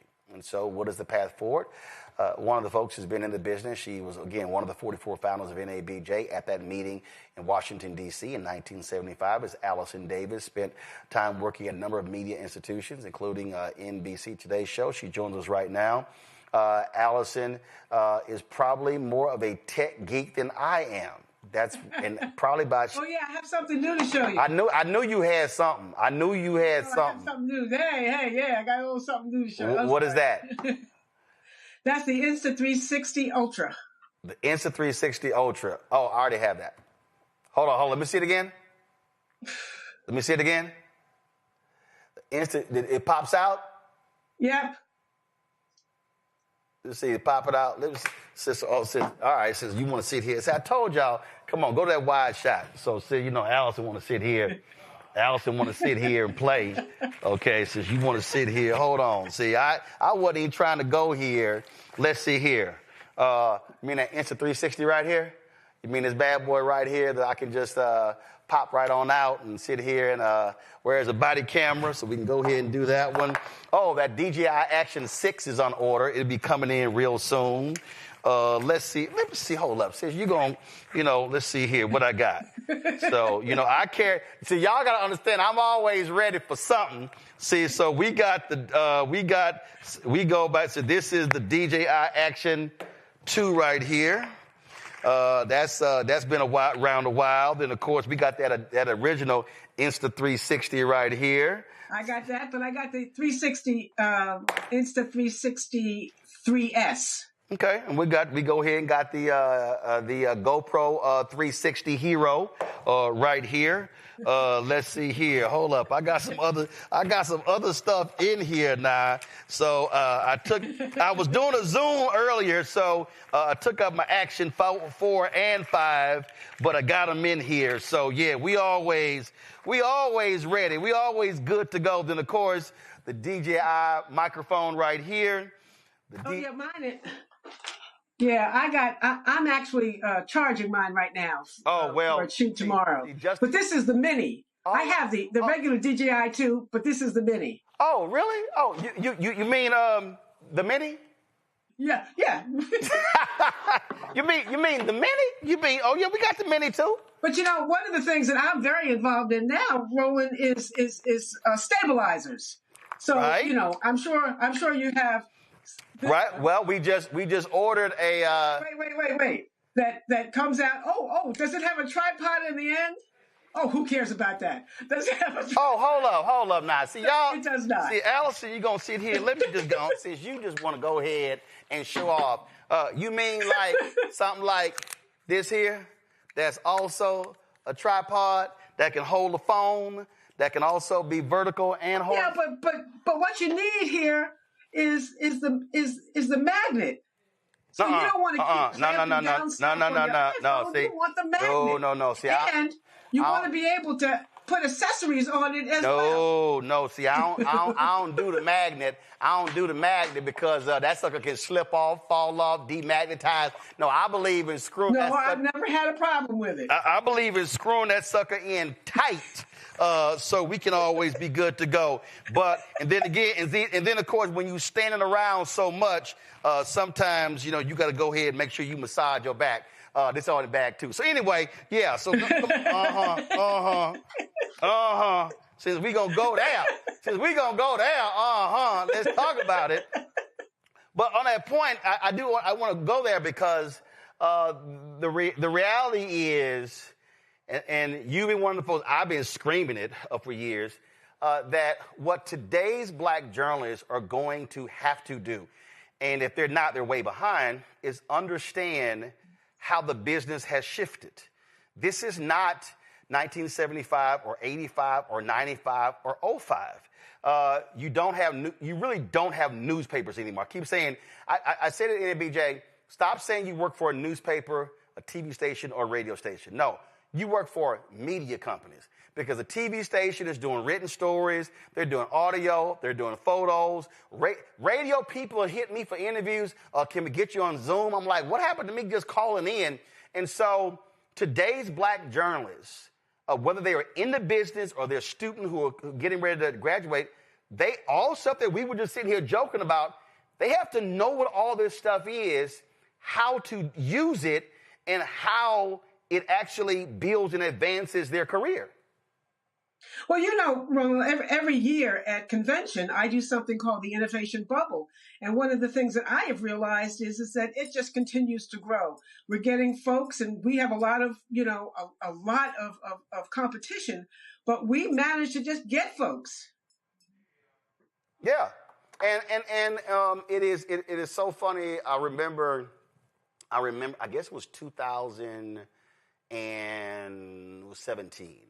and I forgot who was president. And they were like, hey, Roland, can you do a session that was literally called My Backpack? And there were people who were like, dude, you carry all that stuff around? And actually, the stuff that I normally carry around in my case, I don't have with me. And I was like, yeah. I said, because you don't know when something jumps off. And the other thing is, we're in the content business. Everything is content. The ability to be able to live stream, the ability to be able to record things. And also, the world has changed.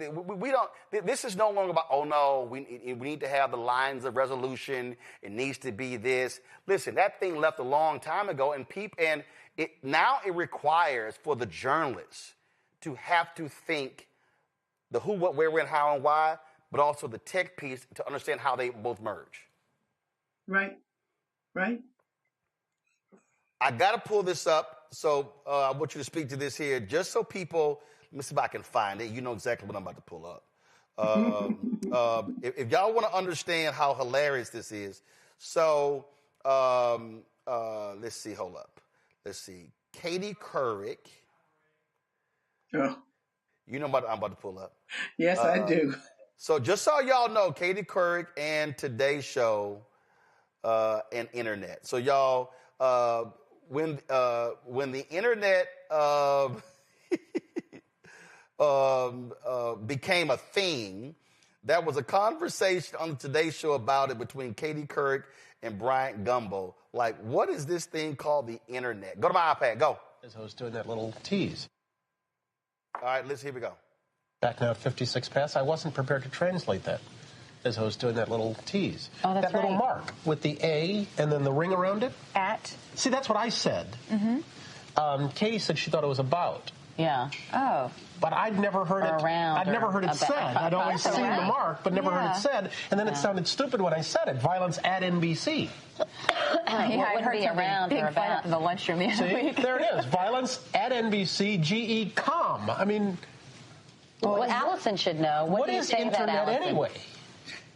Internet is that massive computer network, the one that's becoming really big now.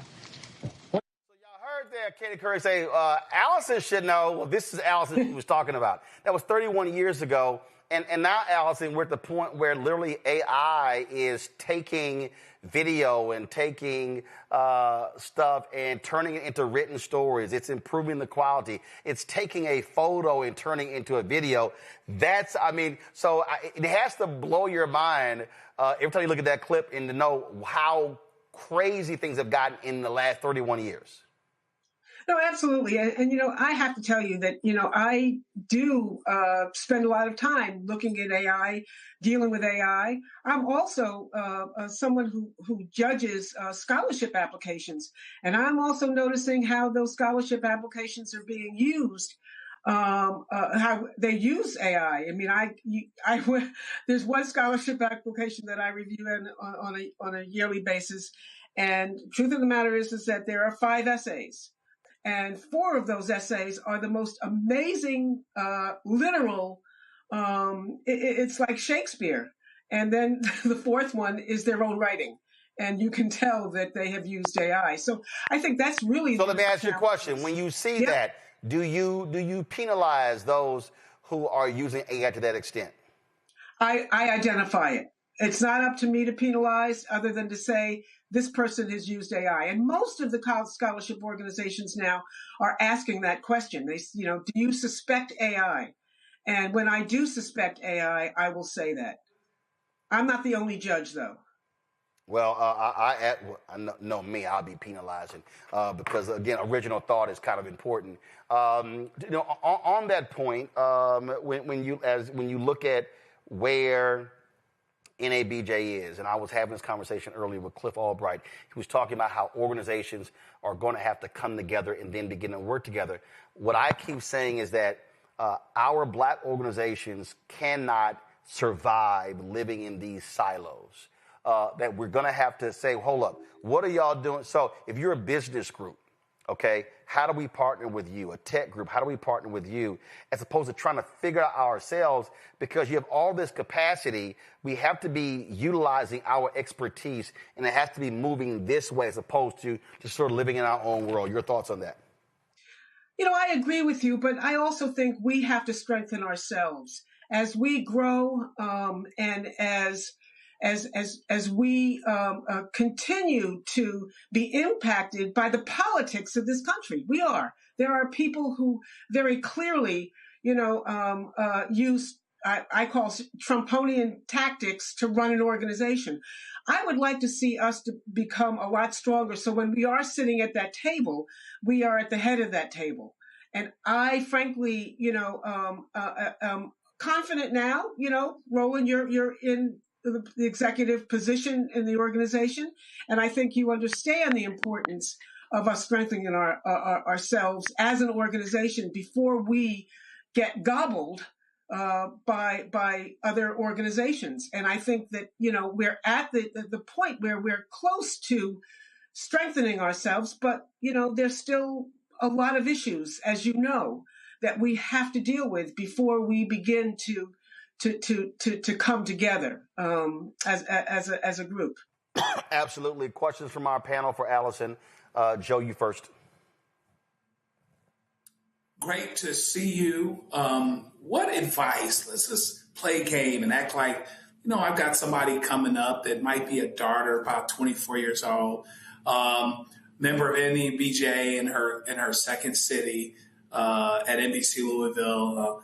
What advice would you give somebody that's coming up in this business, particularly young black women, that are concerned about the things that you're talking about? How much the industry is changing? Will these jobs still be around? How to turn the corner and see what's happening around the corner and to get there first. Well, I may be pretty stupid, but I think that there are far more opportunities now than when I was 22 years old. We had the 3 networks. There weren't any online services. There weren't any opportunities to be entrepreneurial. So to be honest with you, I kind of feel that the one I spend a lot of time with our student projects and the great Carol Gant, who has led us for the past few years. And I have a lot of mentees. One of my mentees is 25 or 26 years old, and she's at the White House for MS Now. And what I have always told students is to, number one, I ask them to make sure that they journal every day. They write every day. And I also really want them to understand the importance of doing research, of spending the extra time to understand the historic context. Been watching Roland, and Roland has said, everything old is new again. I think that's what you said. And that's true. Yeah. And folks have to understand, these young people have to understand that they're not the first to do this. So find out who is. And I'll tell you just one small little story. My dad was a Johnson appointee, started the Equal Employment Opportunities Commission. But before that, he was with the AFL-CIO. And I had the opportunity, and my dad's there with A. Philip Randolph, and again with Bayard Rustin. And my father is on the screen left. The bottom line is that I started to do some newspaper archive work, and I put my dad's name in there, and 137 news articles showed up. And I got so shocked because for us, he was our dad. He'd come home on weekends, and we'd be, because he worked in Washington, he would, we lived in New Jersey. My mother refused to move to Washington because it was very segregated at the time. Hence, what I found was how important he was to getting the Voting Rights Act passed in the 60s. I mean, he crossed the Edmund Pettus Bridge on the second go around with King. I didn't know any of this stuff. And so I say to all young people, know your history. There's so many ways that you can find your history. And so find your history, know your history, and tell your history along with your present. Randy? It is so great to have you here. Now, because of the internet, we're seeing, the news, we receive news differently. Of course, we don't have the 3 stations we used to have, and we have independent people out there sharing the news. And I have been happy to see that many people who are non-Black are interested in issues that affect the Black community. Knowing that, why do you think Black journalists matter, though? Is there a difference? Why do Black journalists matter? Absolutely. Black journalists matter because we can uniquely tell our story. We don't have to, at least most of us don't have to acquire cultural competency, as it relates to Black folks. We are already culturally competent, I hope. And hence, I feel very strongly that we are the best storytellers of our story. And also you have to remember that, and this is what's scary, there are going to be some states that white school children will never ever learn that there was slavery. I don't trust our story with people that don't understand our history. Great point. Mustafa? Miss Allison, it's wonderful to see you. You always give a master class, at least a few times I've been around when I heard you speak. I believe it was 1827 when Freedom's Journal was launched, if I'm correct. March 16th, 1827. Mm-hmm. The role of journalists then had a significant role, and the role of journalists now have a significant role. Do you see similarities between when we first launched and where we are today? Oh, absolutely. Yes, there are similarities. I think that both, the folks in the 1800s and the folks now are after truth. And I hope at least that, our new generation is after truth. I know we were. I will tell you, my background, Before NABJ, I was in the Panther Party in Boston, and I will tell you, I was a journalism student, but I wasn't a journalist. And I remember so vividly, certainly reading about the history of Blacks in journalism, and understanding that that they had gone through tremendous struggles, and I felt very strongly that I needed to go through those same kinds of struggles and recognize, what we were up against, and what I would be up against as a working journalist. And I do believe that has not changed. At least it certainly hadn't changed with many of my fellow founders that I've known through the last 50 years. Well, it's a lot of work that we have to do. Of course, we always have to position everything for the next generation. That's one of the reasons why we launched our Jubilee Endowment Campaign. The target goals over the next 4 years is to raise $15 million. And to your point, Allison, about how we have to also look inward.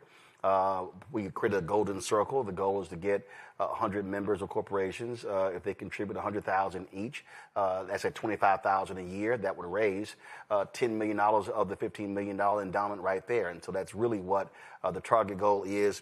I have been saying that with these attacks on DEI, with what's happening in Washington, D.C., how they are attacking corporations, Black organizations, African Americans who are members are going to have to do more as individuals to support our institutions. We must be looking at self if we're going to survive in the future. Oh, absolutely. And I would also add, again, everything old is new again. I remember when I was talking to the board members many years ago about development and the importance of raising money. And so we did talk about a capital campaign, and I'm hoping and praying that you get much more traction than we did. But I don't want you to forget the fact that there is also planned giving. Many folks are, and I hate to say this, but many folks are beginning to pass on, and it's important. I know that NABJ is in my planned giving. Now, my kids would like it to be in to reap the benefits of whatever we've made, but we were very clear about organizations that we felt, my husband and I felt, were important to both of our growths. And so I hope that you can also add planned giving as a source to help boost the campaign. Absolutely, and that's the conversation that we definitely will be having as well. Allison Davis, we appreciate it. Thanks a lot. Thank you. All right, folks, going to a break. We come back. Black Star Network headlines with Brittany Noble. Back in a moment. If in this country right now you have people get up in the morning and the only thing they can think about is how many people they can hurt, and they got the power, that's the time for mourning. For better or worse, what makes America special, it's that legal system that's supposed to protect minorities from the tyranny of the majority. We are at a point of a moral emergency. We must raise a voice of outrage. We must raise a voice of compassion. And we must raise a voice of unity. We are not in a crisis of party versus party. We are in a crisis of civilization, a human rights crisis, and a crisis of democracy itself. And guess what? You've been chosen to make sure that those that would destroy, those that would hate, don't have the final say, and they don't ultimately win. They said the quiet part out loud. Black votes are a threat, so they erased them. After the Supreme Court gutted the Voting Rights Act in 2013, Republican legislatures moved fast. New voter ID laws, polling place shutdowns, purges of black voters from the rolls. Trump's Justice Department didn't stop it. They joined in. In 2018, his DOJ backed Ohio's voter purge system, a scheme that disproportionately erased black voters. Their goal, erase black votes and political power. Yeah, that happened. These are the kinds of stories that we cover every day on Roland Martin Unfiltered. Subscribe on YouTube and download the Black Star Network app. Support fact-based independent journalism that centers African Americans and the issues that matter to our community.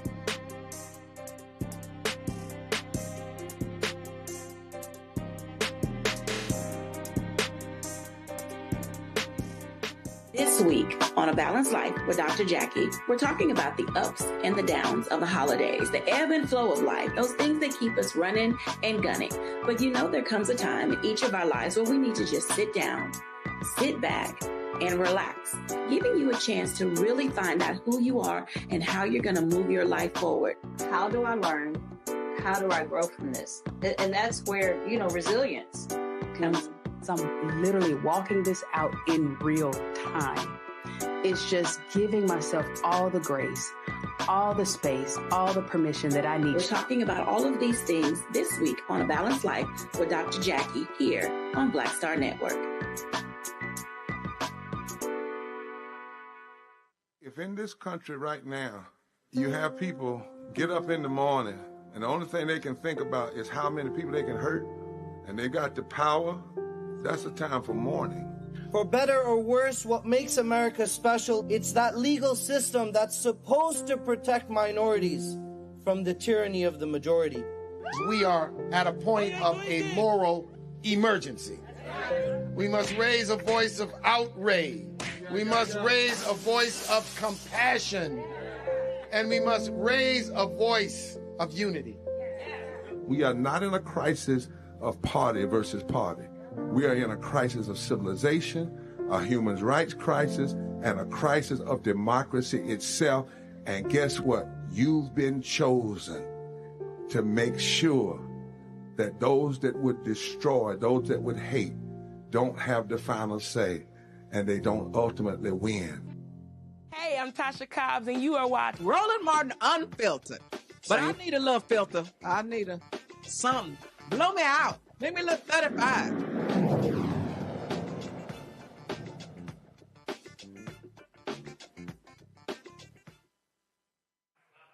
Time for Black Star Network headlines with Brittany Noble. Roland, the unemployment rate climbed to 4.6% in November, marking its highest level since September of 2021. Employers nationwide added 64,000 jobs during the month, surpassing economists' forecasts. The release of the government's official employment data for October and November was delayed by the 43-day federal government shutdown that ended last month.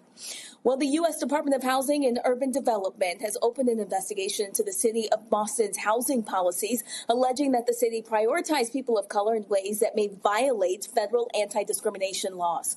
In a statement, HUD said, "We believe the city of Boston has engaged in a social engineering project that intentionally advances discriminatory housing policies driven by an ideological commitment to DEI rather than merit or need." Boston officials are pushing back, defending their approach, and saying the city will continue its work to expand equitable and affordable housing. They can't say that the federal probe a politically motivated attack on local efforts to address longstanding inequities. Well, the U.S. Supreme Court will review the case of Terry Pitchford, a black man on death row in Mississippi. Pitchford, now 39, was convicted of capital murder for his role in a 2006 armed robbery in which an accomplice fatally shot a store owner. Although more than half of the original jury pool was black, the final jury that sentenced him to death included only one black juror. Pitchford's attorneys argue that prosecutors excluded black jurors because of their race, a claim they say is supported by the trial record and filing history. Also, 2 Republican lawmakers are facing backlash after calling for the mass expulsion of Muslims from the United States following a mass shooting at a Hanukkah celebration in Australia. Florida Congressman Randy Fine called for a Muslim travel ban, mass deportations, and citizenship revocations in a social media post. Alabama Senator Tommy Tuberville echoed similar rhetoric, writing on X that Islam is not a religion and claiming Muslims are here to conquer, ending his post with a call to send them home. Also, instead of a Confederate General Robert E. Lee, the U.S. Capitol will now display a statue of Barbara Rose Johns, a teenager who challenged segregation in public schools. Johns was just 16 years old when she led a student strike in 1951 to protest unequal conditions at her Virginia high school, a case that later became part of Brown v. Board of Education. The statue is engraved with her words, "Are we going to just accept these conditions, or are we going to do something about it?" We'll have more for you on the other side of this break. You're watching Roland Martin Unfiltered on the Black Star Network. This this week on The Other Side of Change. Book bans, anti-intellectualism, and Trump's continued war on wisdom. This is a coordinated backlash to progress. At the end of the day, conservatives realized that they couldn't win a debate on facts. They started using our language against us, right? Remember when we were all woke and the woke movement and all that kind of stuff? Now everything is anti-woke, right? When we were talking about including diversity, equity, inclusion, higher education, now it's anti-DEI. All this are efforts to suppress the truth because truth empowers people. You're watching The Other Side of Change only on the Black Star Network. They said the quiet part out loud. Black votes are a threat. So they erased them. After the Supreme Court gutted the Voting Rights Act in 2013, Republican legislatures moved fast. New voter ID laws, polling place shutdowns, purges of black voters from the rolls. Trump's Justice Department didn't stop it, they joined in. In 2018, his DOJ backed Ohio's voter purge system, a scheme that disproportionately erased black voters. Their goal, erase black votes and political power. Yeah, that happened. These are the kinds of stories that we cover every day on Roland Martin Unfiltered. Subscribe on YouTube and download the Black Star Network app. Support fact-based independent journalism that centers African Americans and the issues that matter to our community.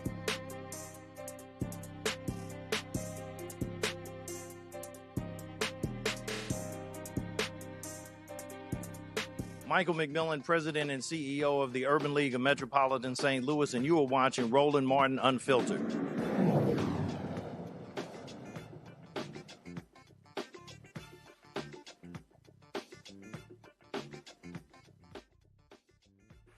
All right, folks, welcome back to Roland Martin Unfiltered right here on the Black Star Network. You know, one of the things that we often talk about here is how crazy these things are. Earlier, I mentioned this here.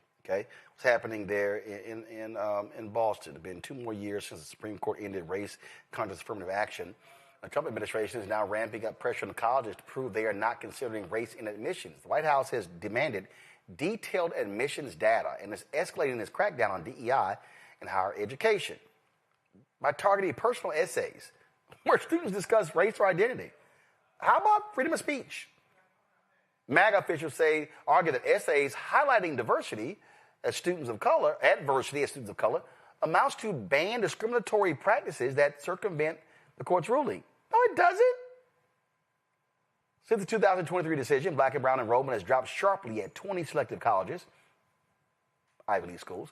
According to the Associated Press analysis, that decline is unfolding even as the White House frames DEI as a problem rather than a solution. Over the past year, federal officials have flagged cues such as personal essays, narratives about overcoming obstacles, and diversity statements as potentially unlawful stand-ins for talking about race. So I guess, Mustafa, white folks from rural America can't talk about overcoming adversity. Well, I'm glad you raised that because a lot of folks know that I actually come from dirt roads. I was raised in a rural community. And, you know, I saw plenty of folks when I was going to college as a part of their, the information that they were sharing with those institutions, talking about where they came from, why they were proud of where they came from, the challenges that they faced. And it was just a part of their narrative. So we should be able to actually share, both of the beauty and the challenges of the spaces that we come from and how education can help us to move to a higher level. But of course, these folks are not interested in black and brown folks being able to garner higher education because, again, they don't want to have to compete, not only just when we're going to school, but also after we graduate and get degrees and move into the job market. So once again, this is just another way of erasure. This is another way of restricting people's ability to be able to move forward. Randy? And I think what people don't understand is that a lot of white people feel as if they're deserving of every position that's there, every position at every college that exists, and that the only reason we get in is because of either DEI and this white guilt they always talk about. You're hearing them, keep talking about the only reason that white people are in any way sympathetic to us is because there's white guilt, not because we've earned any right or earned anything that we have.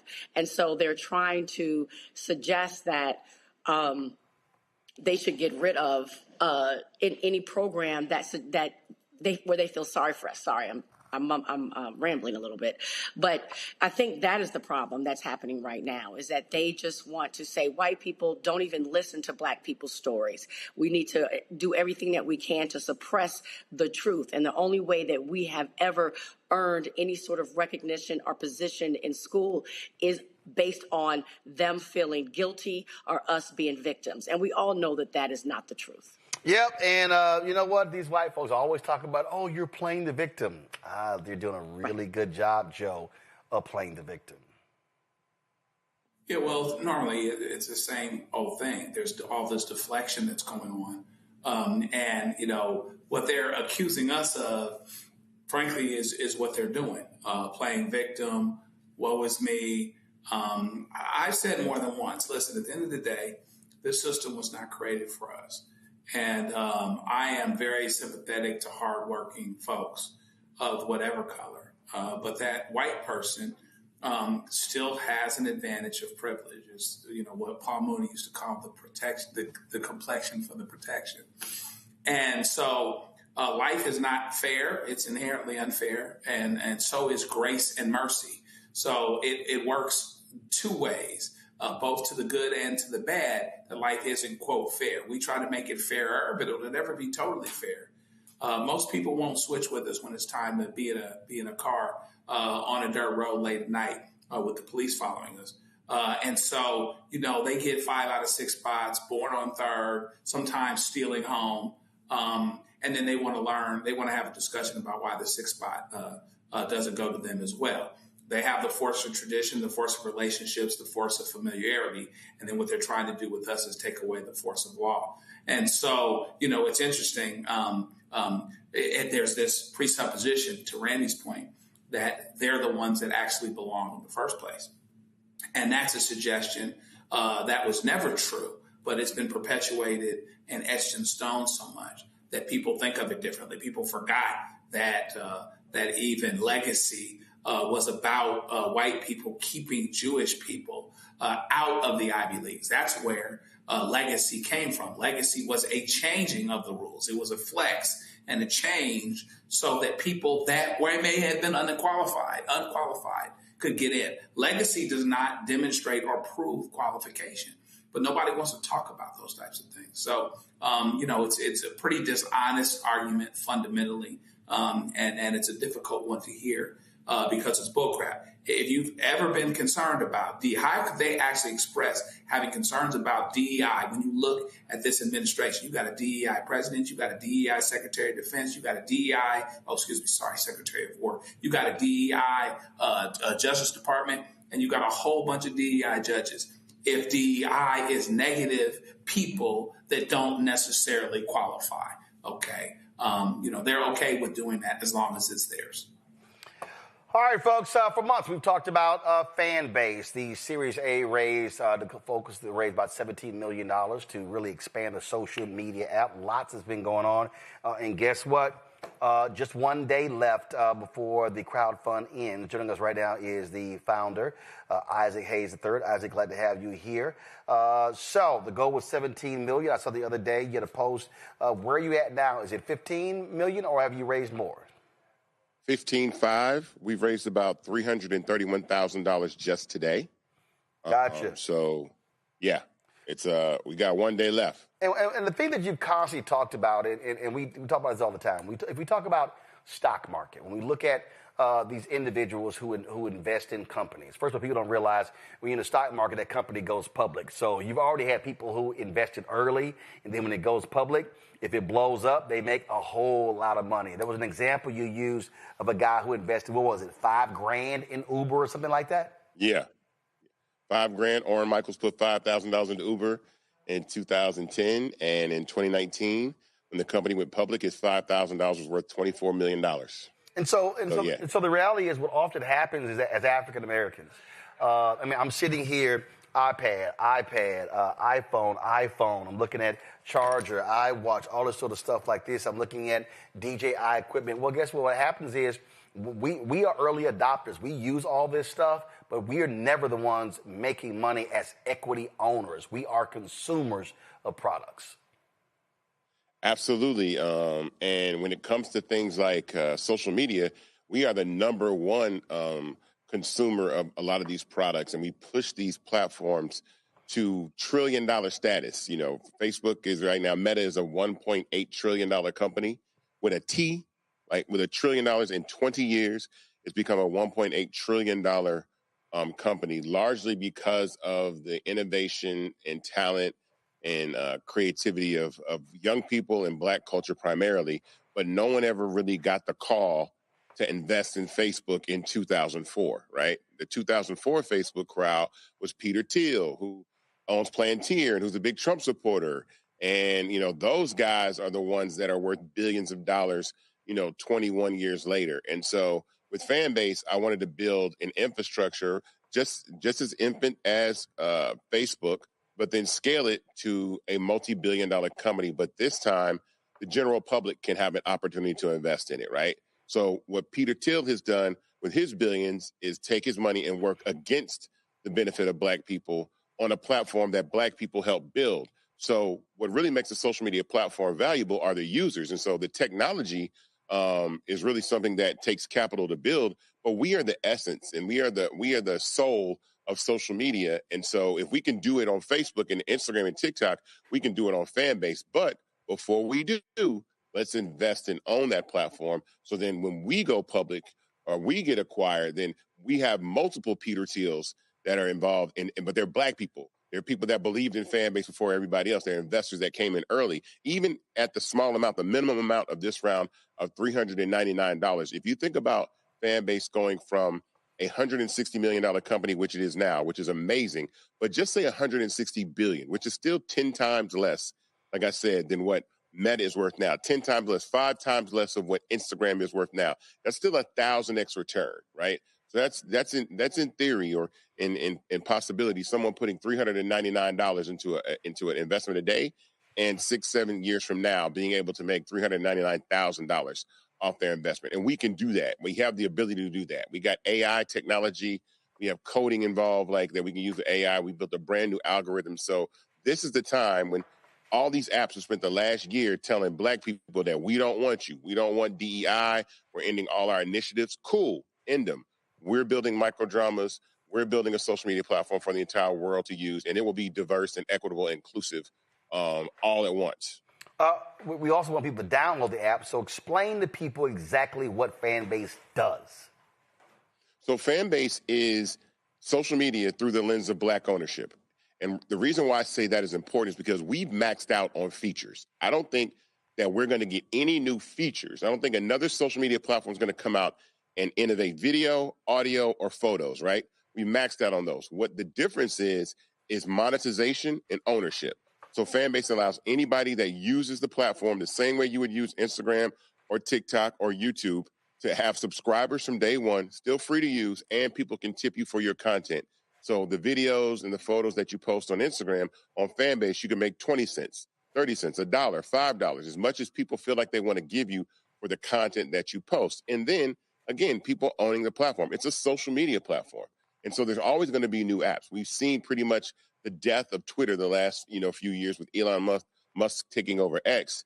And we're seeing the transition of TikTok become, the TikTok of True Social with Trump and his individuals acquiring that platform. So we know it's about to happen over there. So we're going to need new spaces. We're going to need new platforms. And so if we're going to need new ones, this time, let it be owned by the users, and then make sure that Black people have a space of equitable visibility in the platform, because the algorithm is not going to work against Black people on Fanbase. It's going to work on behalf of all people, and that's what doesn't even exist on social right now.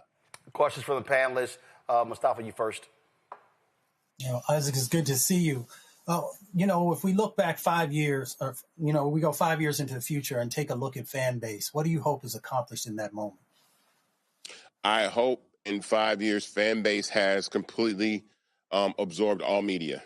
And what I mean by that is I hope in 5 years that you actually have to log into your Netflix account, or you can log into your Netflix account through Fanbase. You can log into to experience content through Fanbase, but by doing so, you'll be able to experience content in a different way. Audio rooms, clipping, sharing, DMing, all these other things that you can do because social media is the new television. And so I want us to take advantage of the fact that if you don't think that social media is the new television, you're sadly mistaken. Everybody is going to be watching all the content. I'm talking about the stuff that you're looking at on Disney Plus and Netflix and Hulu and DirecTV. All of that stuff is going to be watched and absorbed and viewed inside of a large community, a large social network. And so that's what I see the vision for Fanbase being.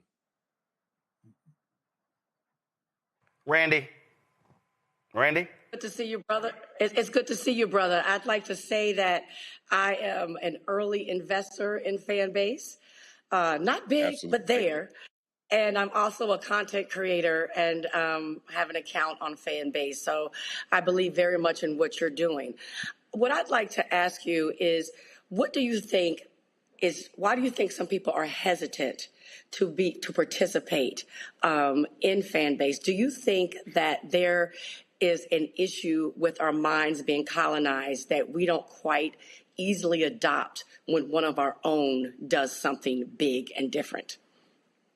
No, I think it's a combination of capital and dopamine, right?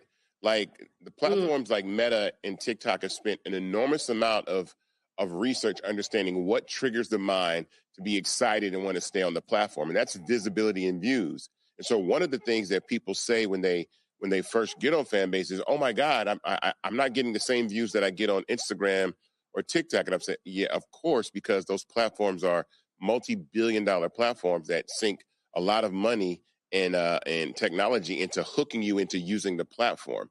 And so then on the investment side, we've never been here before. Like I said, I ask anybody to count on one hand, count on three fingers.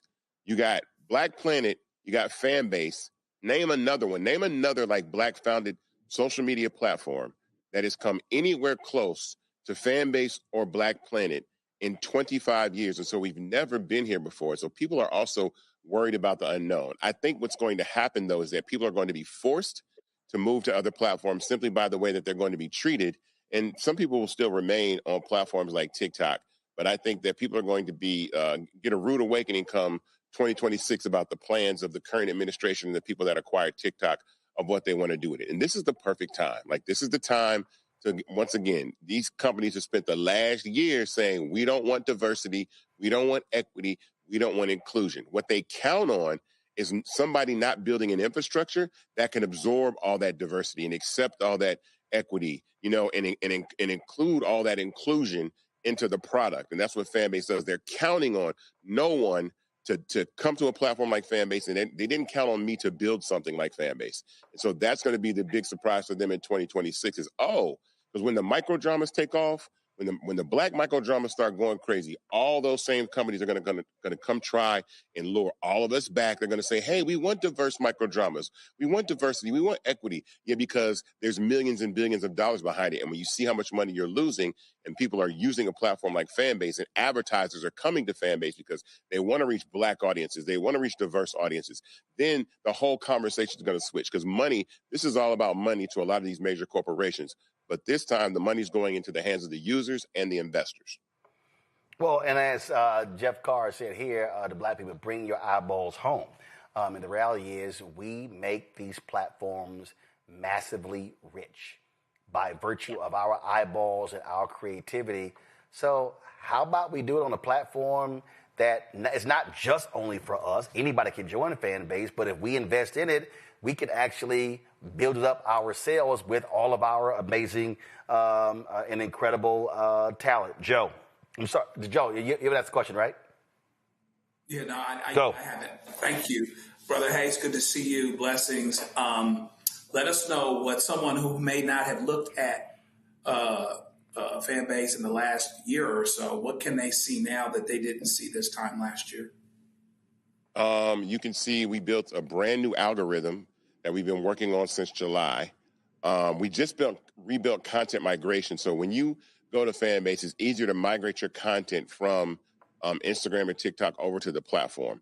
What you cannot see on the back end is the talent we've been able to hire. It costs a lot of money to hire really great talent. Okay, right? hold on, stop right there. I need you to repeat that again because what I need people to understand, the person who is sitting here watching, and it's a whole bunch of Negroes who've been shitting on Fanbase, bitching about stuff, don't understand that that Meta, that Twitter, that Instagram, all these platforms, they put in $200, $300, $400, $500, $700 million, $1 billion into staff, engineers, all that sort of stuff. And so it's a whole bunch of us expect a black-owned platform to operate just like those platforms, and don't nobody want to ask, well, what was the level of investment that went into it? Meta was hiring engineers from Google. Google hiring engineers from Apple. All this sort of stuff like this here. And as I always say on this show, if y'all want quality, it costs money. It don't just happen just because. Now go ahead. Yeah, we've been able to actually hire some talent from Meta. You know, we have a product owner that's part of the company from Meta. I have 2 amazing advisors that used to work at Meta, senior level black executives that were at Meta and Snapchat. And so we've been able to get better because those have led to us finding a young black man who's going for his doctorate in mathematics. Shout out to Quincy, who helped train our algorithm. So you have a young black man understanding that as we train an algorithm to recognize images and faces and features, that it's not biased against black people, right? And all these things matter. Like, these are really, really important things, and they don't understand that. But Roland, you said something so important, and you just kind of glossed over it. But we I ain't glossed over it. Hold on. No, listen. This is what you said. You said, like, think about this. Every time black people download and use applications that are owned by white or Asian people and make them the most successful companies in the world, and on the back end, right, somebody white or Asian owns those companies. They sit on the cap table. And my point is this, is like, this time, I guarantee you, when our talent, wherever our energy, wherever our culture, wherever our talent is, those people will come. So this time, when they come to Fanbase, right, the people that own Fanbase look like us, right? They look like us. They talk like us. They sound like us, right?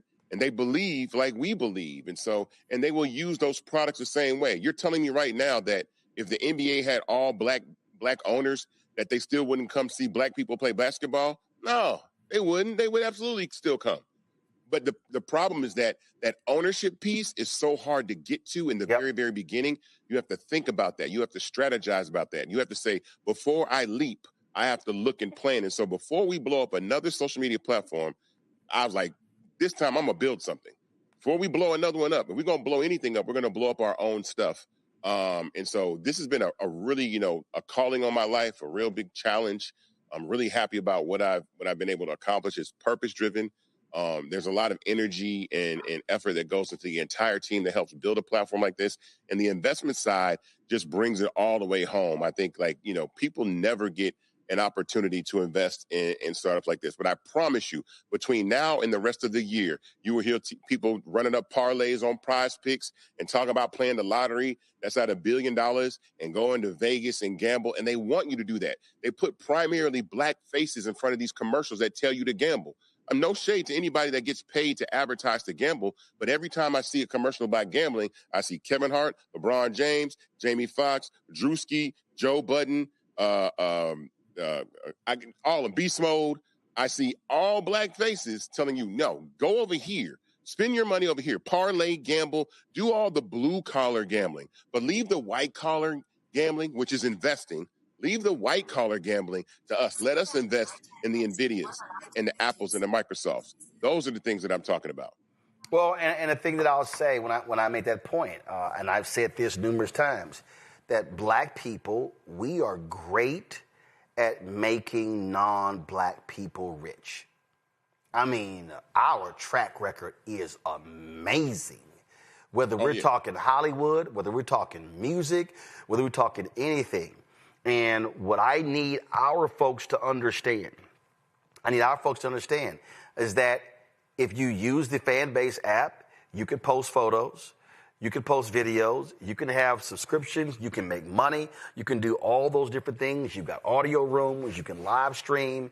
And again, the zeal by which we jumped on Clubhouse during COVID that shot that app to a $4 billion valuation, how we make TikTok sexy and Instagram sexy and Facebook and Twitter, and not only that, when it was, you made this point here and it was stunning. These black targeted and so-called black-owned outlets, when they were talking about banning TikTok, it was stunning to watch these black outlets touting other apps out of China and other places that they ain't never heard, but they actually saw it on some white site and totally ignoring Fanbase as if Fanbase didn't even exist. Yeah, I'm not even going to name the app, but I just need our people to understand that there were black outlets touting these other apps to download if they shut down TikTok, and were totally ignoring Fanbase. And some of these sites and platforms located right there in Atlanta where Fanbase is based. Yeah, I think, again, we have a problem enriching ourselves beyond ourselves. But I do want to say something about black people have an amazing track record of blowing up other businesses. Let's not forget that there has been a systemic barrier in people getting funding, especially like founders like me, of being able to get funding to be able to build our businesses. Like, there are companies that have been given hundreds of millions of dollars to I got it. forward. But here's why I make that point. I made that point for a very, I agree with that. But that's not why I made the point. Because what I need our people to understand, I need people who are watching and listening to really understand the point I'm about to make. And I'm going to go back to our first year. When we launched this show, I was at the National Underground Railroad Freedom Center. And it was a panel that Procter & Gamble was sponsoring. It was the day before the Cincinnati Music Festival. And you had, it was a brother who was sitting next to me. Kid Capri was to my right. And the brother who was a business owner in Cincinnati, this is what he said. He said, y'all, we really got to support Roland Martin Unfiltered. He said, now look, it's not going to look as good as CNN. And I stopped. I said, the fuck is not? That's literally what I said. I stopped him. He's like, no, bro. I understand. I said, no. I want you to understand what you just did. You just literally spoke second class. I said, I've got 4K cameras in my studio. I said, I've got lighting. I've got this. I said, now, to your point, I don't do $1 billion in profit like CNN.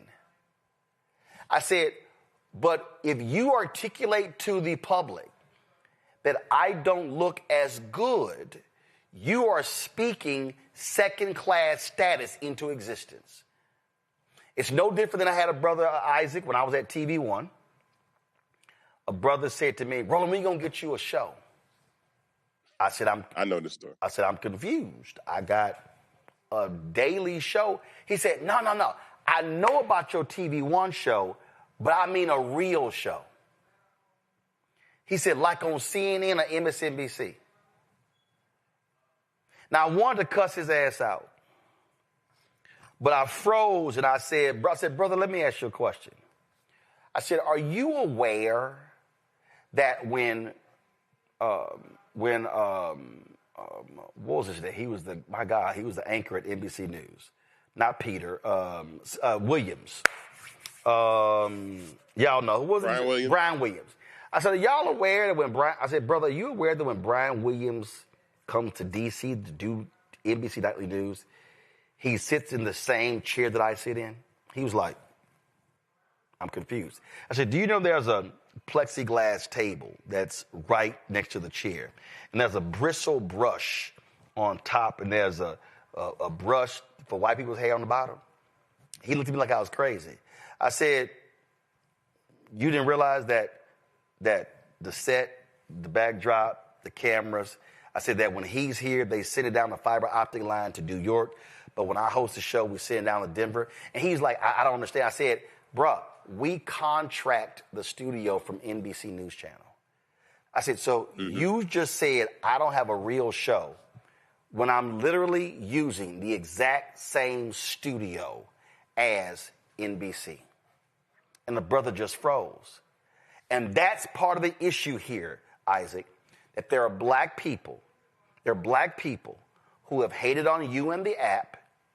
Ain't got this, ain't got that, it don't have this. Oh, this functionality, this ain't working, without realizing for a long time, Twitter had bugs, Facebook had bugs, Twitter still got bugs. Twitter had bugs, Facebook had bugs, Instagram didn't always have 10-minute videos. I remember it was a thing, it was a big thing when Instagram went to 10 seconds or 15 seconds. Those things are a function of money, growth. Money and growth allows you to have more growth, to invest in the product, to make it better, to make it faster, to make it more efficient. That's how this thing works. I literally just okayed today $175,000 in expenses on camera and audio gear. Guess what? I couldn't do that when I launched in 2018. That's what money and growth does. Absolutely. What's interesting is that what makes this challenging is that our floor is everybody else's ceiling. So I have to start where Instagram is today. Not Instagram. I can't start where Instagram was in 2010 with just photos and filters, right? I couldn't dare do that. I have to compete on a level with these other platforms of the products and services that they provide to consumers and users every day with 1/100,000th of the capital to be able to do so. But I dare anybody to download Fanbase, create a profile, and see like, dang, he's been able to do this with, look, $24 million, $23 million is nothing to scoff at. But when you think some of these platforms, if we mention the aforementioned Clubhouse, have raised $300 million, $350 million, and all they've given you is audio rooms that aren't monetized, that don't allow people to tip you, and they want you to pay to use the product. And we already have that in Fanbase, plus 5 other core functionalities and subscriptions and tipping and an algorithm. We're spinning yarn into gold over here. We're taking this capital that we raise and building a product that's competitive to the current platforms that we're able to pull people over and have them use Fanbase. And that's the thing. When I see that the innovation and some of the things that we build over at Fanbase wind up over on Clubhouse or wind up over on TikTok or wind up over on Instagram, I smile because I say, oh, money's the only thing that separates us. You need to take our ideas. You have the capital. And so that's what this raise is about. It's about funding the app to then scale it to another level and then raise $150 million and then build it better and then raise $600 million. And so my point is, with the people that are on when we raised, this $17 million, that's a different valuation. The valuation of the company is going to continue and increase, which means the likelihood that you'll see a larger return for your investment in Series D is way different than Series A, and we haven't even really done a Series A. This is all still seed funding, but this is the longest seed round in history because we've had to go to the people, but I prefer we do it that way because this is our platform. This is the platform that belongs to the users. And something that I'll say to you, Roland, is it's funny how the world has shifted so much to where they're on your side of the fence now. Now everybody's coming to YouTube. Some people don't have a choice.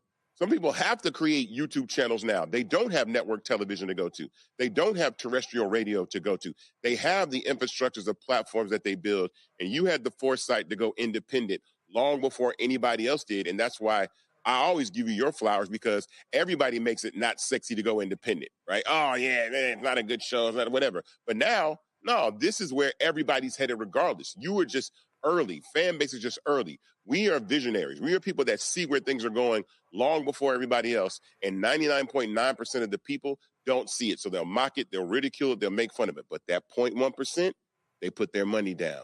They invest, they watch, they support, they tell others.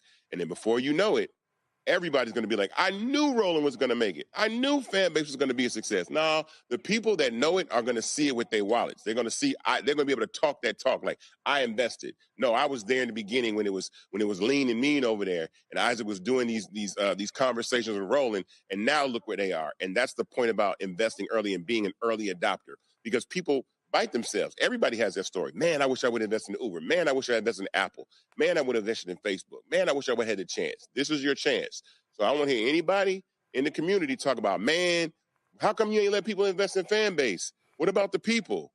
The time is now. Like, this is, I'm looking at my watch. You got a little time left. When we hit $17 million, the race closes regardless. So no matter what amount of time that is left in this round, if we hit $17 million tonight, the race closes, right? And we, like I said, we raised in a day almost $335,000 just in today, right? And that's the day before. This is the day before the round is closing. So I tell people not to wait. Tell a friend. Make it Christmas gifts. Tell everybody that you know that we need to support and build, because in 2026, I'm taking no prisoners on the way that Black culture is handled and treated, because these apps have told everybody all year long, we don't want you. And we beg anyway. We don't want you on our apps, and we beg. And I have no time or no energy for any of that in 2026. So we on our own wave in 2026. Indeed. All right, folks. So if you, first of all, download the app Fanbase. Go to the Apple Store, go to the Android Store, download it. But if you want more information on how to invest, and again, there was somebody, there's somebody out there, I didn't bring her name, and the problem is, y'all, I don't know how to reach her. She sent me a $399 check for Fanbase. Y'all, that's not how it works. You can't send me money. Okay, you can't do it. You got to go to startengine.com/Fanbase. Startengine.com/Fanbase. All the information is on there. It closes tomorrow. What time tomorrow? Is it midnight? Is it 5 p.m.? What's the time? It's midnight. It's midnight West Coast time. So it's technically all right. So 3 a.m. Eastern. So it really closes on December 18th at 3 a.m. Eastern. But West Coast time. So y'all, that's it. We've been talking about it. We've been running promos at the end of every single show. We talk about it for months now. So y'all can't say I ain't know. You can't say I ain't have a shot. Now what's the minimum investment, Isaac? $399. Get your 60 shares. All right. So again, y'all, and again, look, there's no guarantee that the investment will pay off. But here's what to Isaac's point, we spent a whole bunch of money on stuff that we have thrown out a year or two later. But the opportunity to be able to build and grow and see your investment pay off is critically important. And yes, a lot of us been buying lottery tickets. And listen, I don't spend no money at a casino. If I'm going to gamble, hell, I'm going to gamble on the golf course where I know what my skill set is. Hell, I know what I can do. Isaac, we appreciate it. Thanks a lot. Thank you, sir. All right.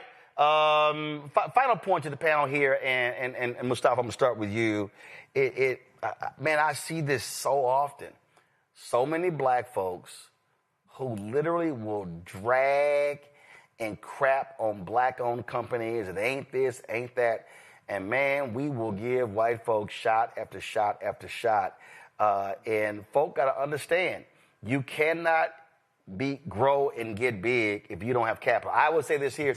When I sit in these meetings and they go, well, you know what we really need for Black-owned companies? We really need more investment. I said, nah, I'm good. I said, I ain't got no debt. I don't need investment. I need contracts. If I get contracts, I can grow. I said, contract money is the same as investment money. Actually, it's better because you ain't giving up equity. But that's what we have to recognize, that we have to look at how business works, and the ability for us to be able to invest in something that will pay off bigger down the road is stuff that we normally never get a chance to do. That's just real. And, I love that quote that says, bet on Black. I mean, we bet on so many other things. I'm so blessed. My father, at a very young age with myself, taught me about how important it is to utilize the stock market, to utilize investment, to make sure that you have exponential growth that happens over time. And I'm just one who believes that if we say that we love the Black community, then for those who have done the work, right, who built the infrastructure, who have thought critically about whatever the entity is, then we should support them. And by supporting them, one, we're doing the right thing and helping to uplift our communities, but we are also helping to build wealth inside of our communities and for our families. And we are always talking about the wealth gap that exists inside of our country. This is an opportunity through investment to actually make sure that we are shrinking that and one day eliminating that, and also making sure that generation upon generation of the folks who come after us have what they need to be able to continue to thrive, not survive, but to thrive. So, folks, do your due diligence, do your research, but make sure that you are investing inside of our community and our entities. Randy? The only way we get power is if we build up our economy. Many of us as Black users on these social media sites and things, we're oftentimes being silenced. We get put in Facebook jail just by simply talking about our issues. Our voices are always diluted or completely silenced. And it would be power if we actually had when we have our own site and someone who wasn't scared about us talking about our issues. Just like you have power, Roland, in owning your own network. You can cover the stories that matter to us. You don't have to worry about being silenced or our message diluted. So we absolutely need that power. And, we're so patient with other people. I think about how now we're spending $1,200 on an Apple iPhone and we're getting updates every month because it has bugs in it. It doesn't quite work.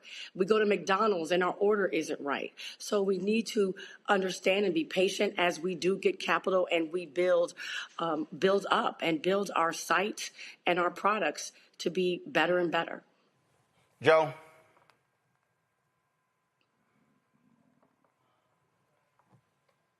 Is Joe there? All right, Joe looks frozen. All right, we'll figure that out. Let's go to our marketplace segment and roll it.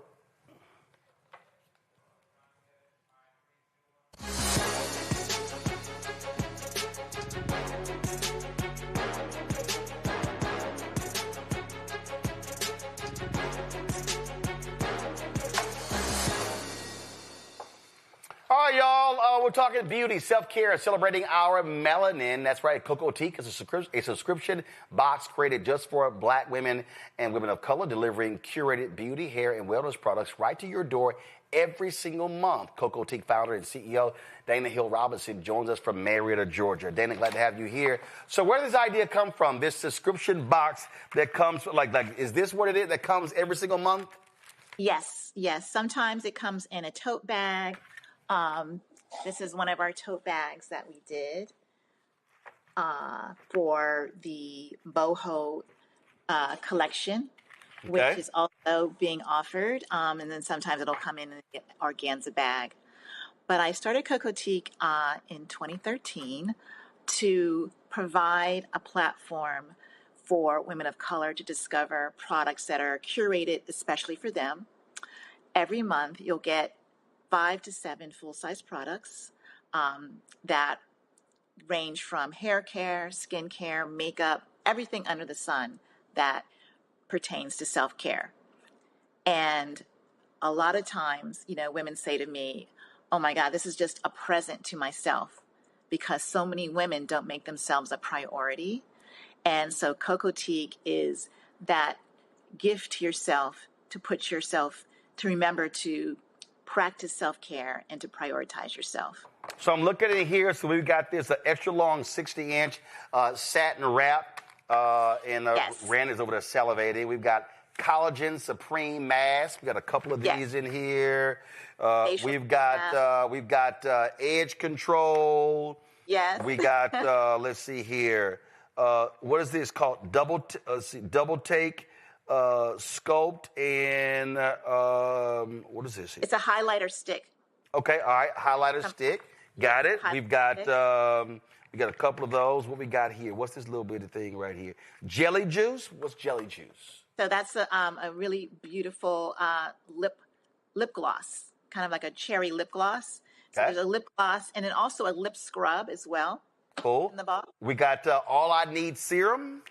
Yes, this serum just takes care of everything under the sun, from dryness. You want some glow to your skin. You want to get rid of those wrinkles. This takes care of everything. Cool. Let's go questions. Randy, you first. Well, I do. You're right about this. I absolutely love this idea. I'd love to know, are there levels of the packages you can receive? Like, is there a deluxe package and a premier package? Or is there just right now one level package that you can get? Yeah, so right now there's one package. And every month you'll get anywhere from 5 to 7 products, although this one box actually had 10 products in it. And that was one of our mega boxes. But all of the products are full size, generally. Every now and then we might do a travel size, but I love to spoil my subscribers and my customers by giving them the full size product so they get the, to immerse themselves in the full experience.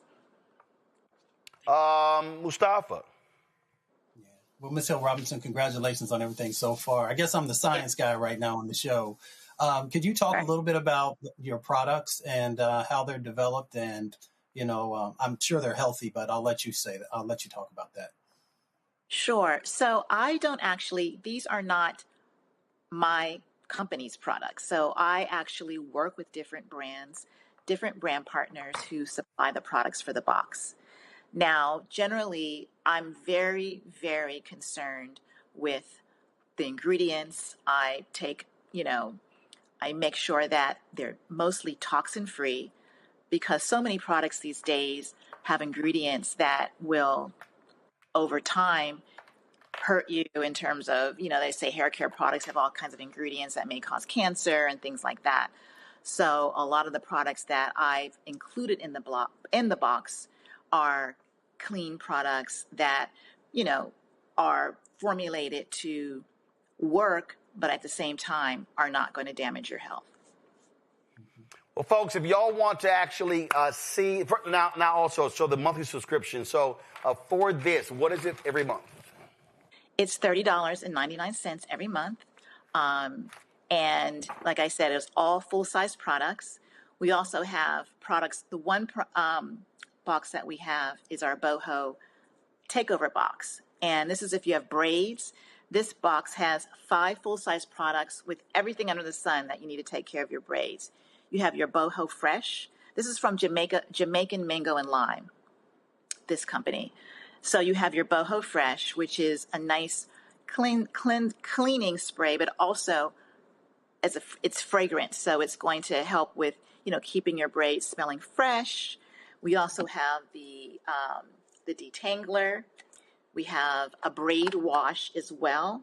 Now, a lot of people don't want to wash their braids because they're afraid they're going to mess them up.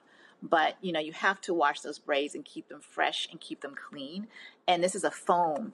And so you're able to go in there and spray this on your braids without disturbing, and making them frizzy. And then we also have the flex foam as well. That once you've washed it, you can lay down your braids with the foam. And then we have a scalp oil. So you got to take care of your scalp while you have those braids. And this is great because it has a nozzle, so you can really get in there in between the braids to nourish your scalp. All right, then. Well, again, folks, if y'all want more information, go to shopblackstarnetwork.com. Listen, Christmas is coming up real fast. If y'all want to get this, give someone this subscription as a Christmas gift, go to shopblackstarnetwork.com. Pull it up, shopblackstarnetwork.com. You actually see Coco Teak. It's right there on the website. You'll be supporting Black-owned businesses. You'll be supporting Dana's business. You'll be supporting our business. And so go to shopblackstarnetwork.com. Dana, thanks a lot. Thank you. Thanks for having me. Have a great day. Thank you very much. All right, folks, we went over time. Let me thank Mustafa. Let me thank Randy also. Let me thank Joe. Shout out to Randy. Randy just celebrated her birthday. And so she's been out there acting a fool. So Randy, happy birthday. And I think Nola's birthday was on Monday, I believe. Nola's birthday was on Monday, so shout out to her as well. So y'all appreciate it. Thanks a lot. Hey, folks, if y'all want to support the work that we do, please join our Bring the Funk fan club. You want to contribute via Cash App, use a Stripe QR code to see it right here, bottom left-hand corner. That's for credit cards as well. PayPal's R Martin Unfiltered. Venmo's RM Unfiltered. Zelle, Roland at RolandSMartin.com. Roland at RolandMartinUnfiltered.com. Checks and money order. Mega amount payable to Roland Martin Unfiltered. P.O. Box 57196, Washington, D.C. 20037-0196. Download the Black Star Network app. Apple phone, Android phone, Apple TV, Android TV, Roku, Amazon Fire TV, Xbox One, Samsung Smart TV. You want to get a copy of my book, White Fear, How the Browning of America is Making White Folks Lose Their Mind. Available at bookstores nationwide. Get it on online. Get it bookstores as well. Get the audio version I read on Audible. If you want to get our Roland Martin Unfiltered Black Star Network swag, go to shopblackstarnetwork.com. T-shirts, hoodies, wall art, mugs, all kind of stuff. Shopblackstarnetwork.com. All of these products you see right here, we're going to add some to the stack right here. All of these products are black-owned companies available at shopblackstarnetwork.com. Go to the site, support those businesses.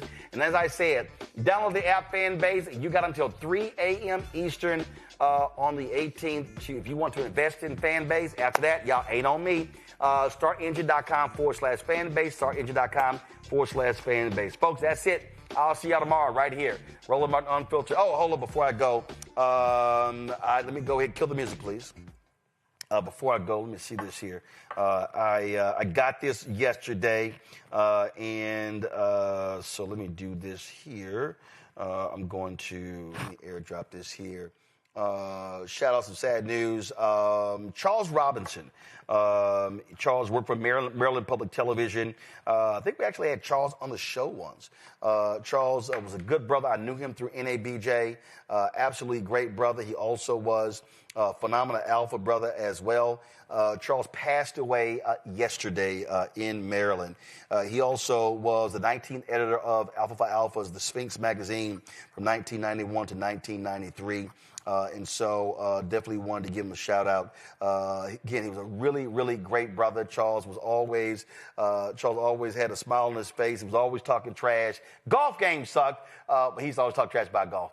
But I would always see him at NABJ. When I see him in Maryland, hadn't seen him in a while. So condolences. And Charles, this is a funny, just so y'all understand how crazy Charles was. Charles came to me. He was like, man. He said, I'm sick and tired of hearing my wife call your name in our bedroom. I was like, what? He was like, yeah, she's always watching your show, talking about go Roland, go Roland. And, you know, every time I see Charles, I was like, Charles, your wife still calling my name in the bedroom? We would crack up laughing at that. I'm talking about, because he the one told me the story. So condolences to his wife, to his family. Again, we will miss Charles. He was a phenomenal alpha brother. He was a phenomenal journalist, a hard worker in the National Association of Black Journalists. And so condolences to Charles and his family. Folks, I'll see you tomorrow right here on Roland Martin Unfiltered. Holla.